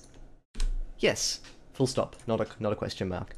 When the dog bites, when the bee stings, when I'm feeling sad, I simply remember that god-awful night, and then I don't feel so bad. Now, this is kind of tricky here because it sounds like it's lyrics. I know it's lyrics to something, but I don't really know what. So, you can probably get rid of the semicolons and replace them with commas. If you were feeling really adventurous, you could do this. Which is definitely signifies that this is music. When the dog bites, slash when the bee stings, slash when I'm feeling sad. This is how you make notation of carriage returns within a song. It's a super specific thing. Um, yeah, throw it in. Why not? Who's gonna argue with you? There you go. I thought it sounded familiar. Oh, to my favorite things. In that case, definitely put in the music notation lyric slashes thing.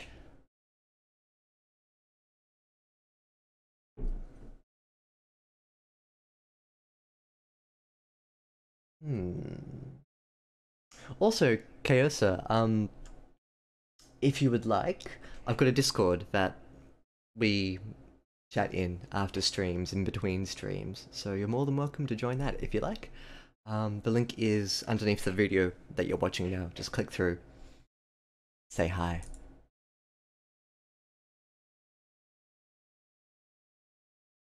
It was a Thursday or a Friday or a Tuesday, a male day. A younger, leaner Maxim Hendricks was combing back his significantly thicker mane. Um, it's good that we've established his balding earlier on, and here it's linked in, which is really nice. Todd Rundgren, or Billy Joel, was spinning on my woody marants. Mother was collecting the mail. Father was again off bushwalking through Zaire. And it had been some time since he cared to ride. Is Zaire still the name of the country? Oh, it's the Democratic Republic of Congo.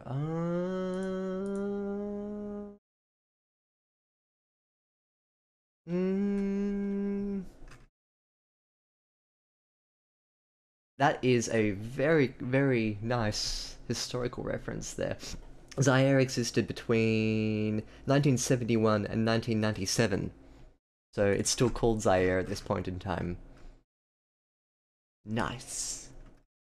It's now the Democratic Republic of Congo. That's a big country. Hmm.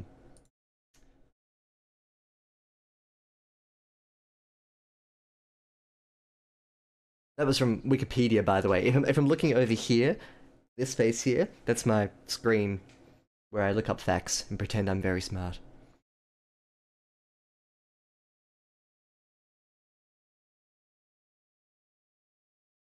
You did, yeah. I remember Pumpkin Pie Addict, yeah.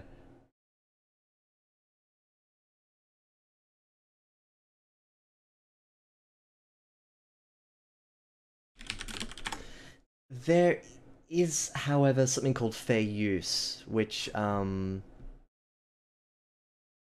not legally allowed to quote it, but if it's within the purview of character dialogue, you may be able to get by with something called fair use, which is a United States specific thing with copyright law.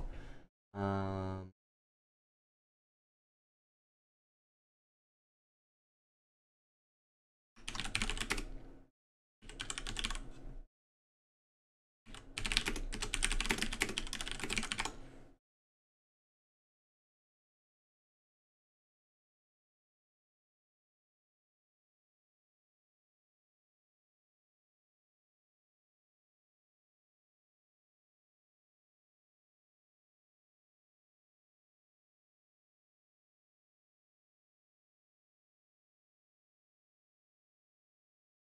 Hmm. It's complicated, more or less. I'm not American, so my relationship with copyright law is a lot less crazy and strict. That being said, though, take a look at this.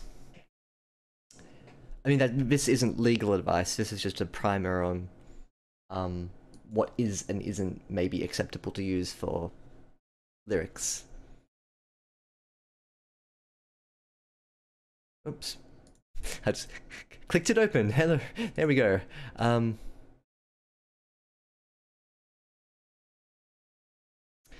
yeah, the plagiarism thing is interesting. It's a little different from actually quoting someone else's song, and because this is a direct reference to The Sound of Music, which would probably make this acceptable, I think. Um, but in terms of original ideas, I think that is an interesting thing. I think from a writer's perspective, it's less about the actual narrative of a story and more in how you declare and write the story itself. So, for instance, guaranteed someone out there has written a story about an actor, a struggling actor, whose father was off in Africa, and etc. etc. etc. Like it's just stats. Someone else has done it, but no one has done it like Ernst Herringbone. In the same style of humor, with the same style of words, with the same choice of words, micro stories, all thrown in. So while we can never ever get like an original idea, I think you don't worry about it. You just write the story you want to write, and your voice coming through the story is the original element. You will find it very difficult to write a unique story, unless you get weird, and then it becomes a little easier. But it's not so much, I guess, about trying to be original all the time, in as much as it's trying to be effective. I mean, even if you abstract the story out into a very general sense, um, actor stressing over absent father could be the description for, like, I don't know how many stories, probably lots, but is there any quite like Ernst's story? And I'd say no. So that makes it original. And I think it goes with all of my stories too. It's like, has anyone ever written a story about like a soldier fighting in Manchuria? Of course they have, right? But the way that they're writing it is probably very different to how I'm writing it. So I think when you get into a comfortable stage with writing, you get less enraptured with the idea of a new idea and more enraptured with the idea of how you are going to write the idea. But as it comes for lyrics, I think Pumpkin Pie Addict is on the money there. Um,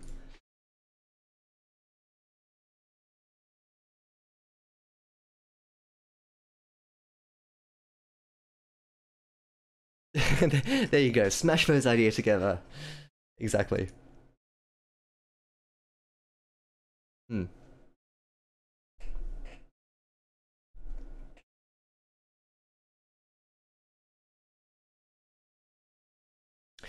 Father was again off bushwalking through Zaire, and it had been some time since he cared to write. Well, of all things, what should arrive but a postcard? A smudged picture of a pack.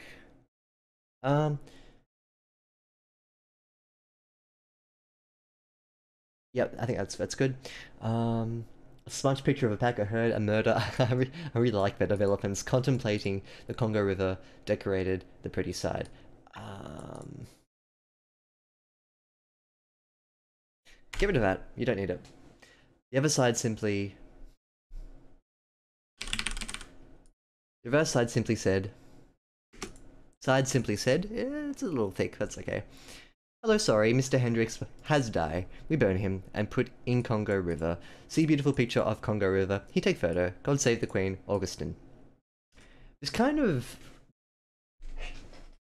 like the broken English comes off interestingly. My first impression isn't that Augustine's English is bad, but it's that someone is like um almost trying to like send like a telegram style message where they're contracting all their words because it costs more to send like a telegram. The caveat to this is that it's 1995, so I don't know if, like, I'm almost certain that that's probably not the correct technology for Zaire at the time. So it reads like a broken telegram rather than Augustine's English just being poor. But I don't know what the technology story is here.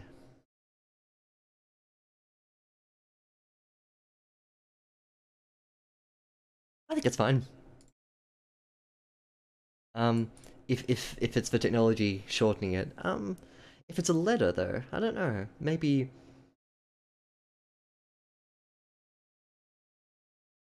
have a think about how the English reads, and if the sort of blunt humor that's contained within, with like a lost in translation style thing going on, if that's appropriate here. I'm not sure about that. Oh, someone going? Yeah, no worries, Wolf Chicken. Thank you for joining us. Good to see you again. We'll catch you next time. Thanks for staying up.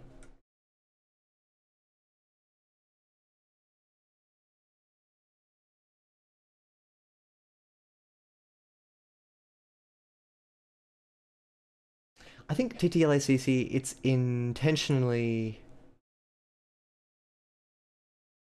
Oh, good point. Yeah. No, I think that's really good spotting. I think it should be heard. Oh, you could have a herd. That's interesting. What do you guys think? Like, this is intentionally wrong, but the whole thing is intentionally wrong too. What do you think? Let me know. Hmm. Okay, so if you're going for the broken English aspect here,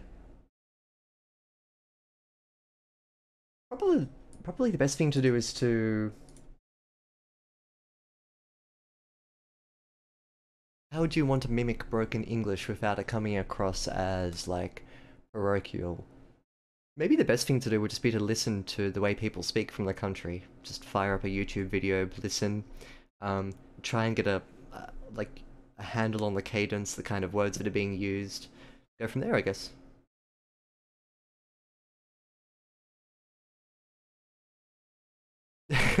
There you go. Nice.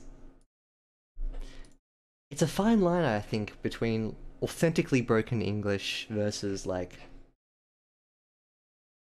borderline on the nose kind of representation. So I think it's pretty obvious which one is which, though.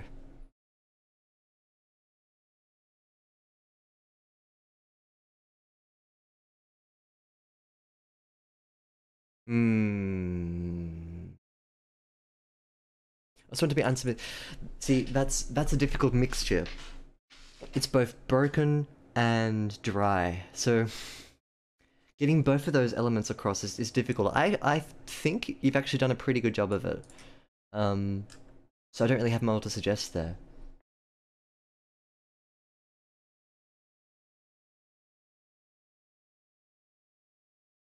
Okay.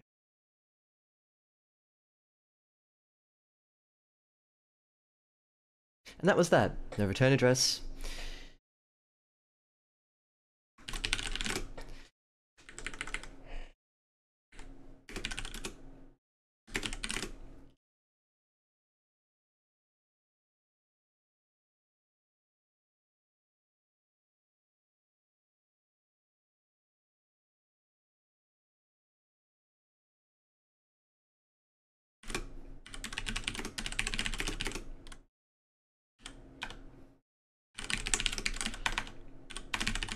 I don't know if this is appropriate, but I just throw it in. What I wanted to throw in here, there's a reason for this apart from the stamps, is that, and that was that, no return address, nothing. Basically, I just wanted to say nothing, but then I kind of thought, oh, it'd be kind of cool to have some stamps. Don't worry if you don't like that. This is the crucial thing here, nothing. Mother was somewhere between shocked and relieved, so she elected not to tell me. Why bother sounding music with Fav's passing? I'd like you to maybe... Can you demonstrate this?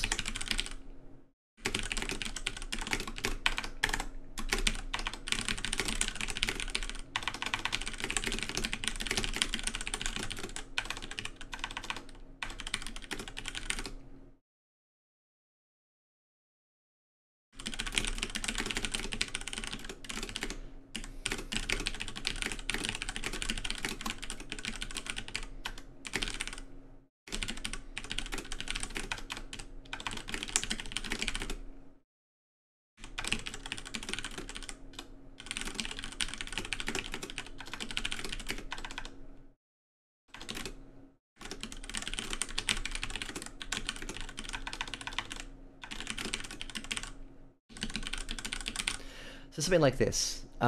You could very easily turn this into its own little story, and I think that that would make it a bit stronger. And then follow it up with why spoil the sound of music? Why spoil the sound of music with others passing? Excuse me. 3/4 of a sneeze.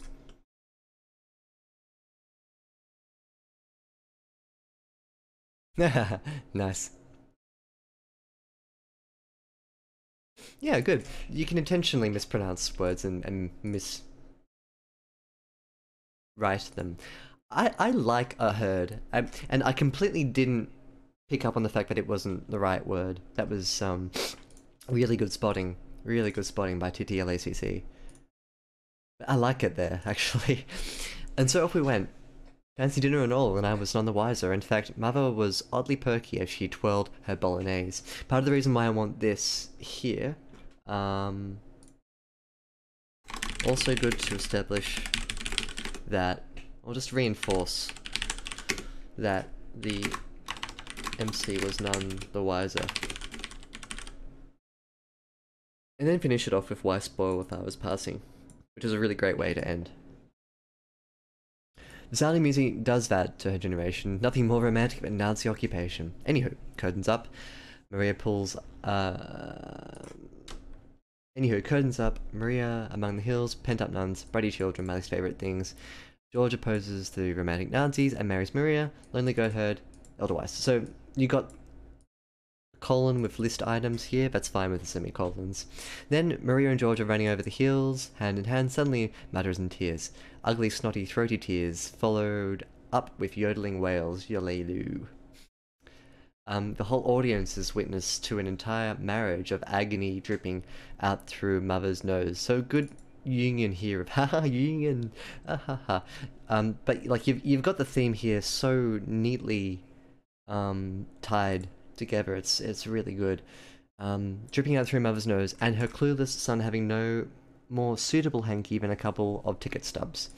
The curtain falls, lights up, and curtain falls, lights go up, and Mother's eyes are swastika red. Very clever. I take her hand and we make a quick getaway over the hills of onlookers. Questions could wait.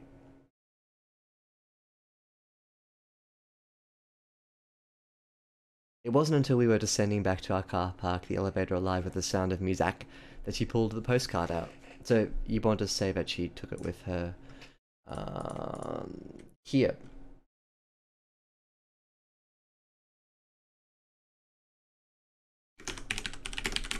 So you want to say here that she puts it into her purse, and then it comes out here later.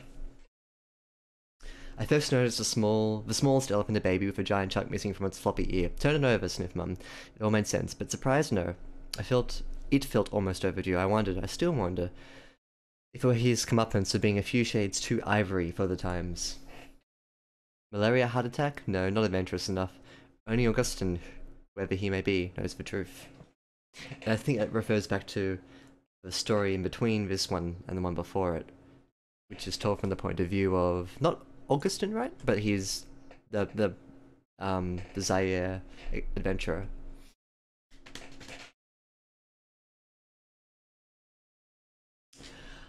I may call it quits there today. I think that's a really good chunk that we've dealt with, and how many words was that? 1700?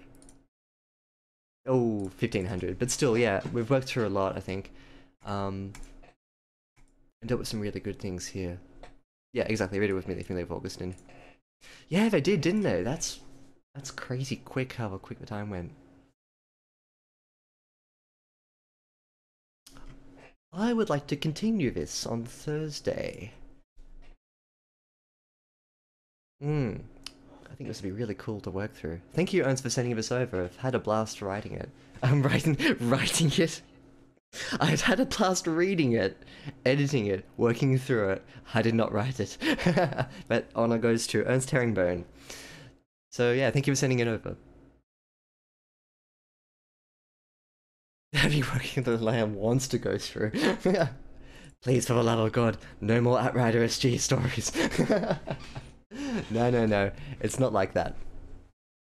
But I think, Ernst, you have a really great handle on how characters work within style of narration that you want to present. So it's always a pleasure reading through your stories because they're gripping and they flow really nicely together.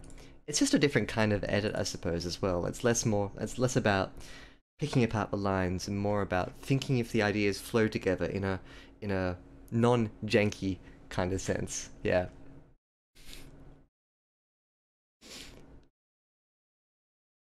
Especially from the thought perspectives, fuck those.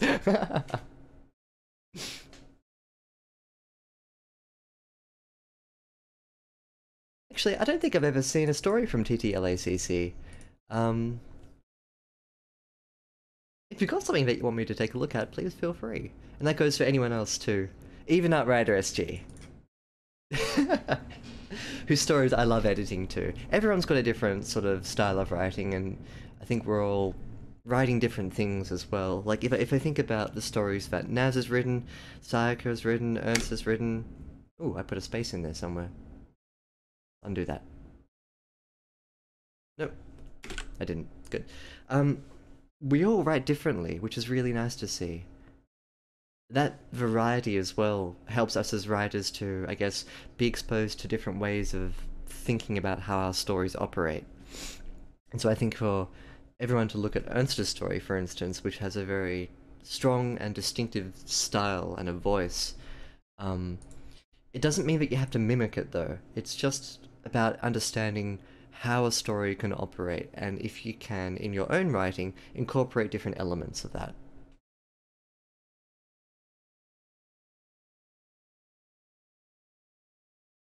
Hmm, that's okay, TTLACC. If you ever get around to writing something, you can always pop it into Discord too, and we can go through it there. But yeah, like, no pressure. It's for example, I write awful.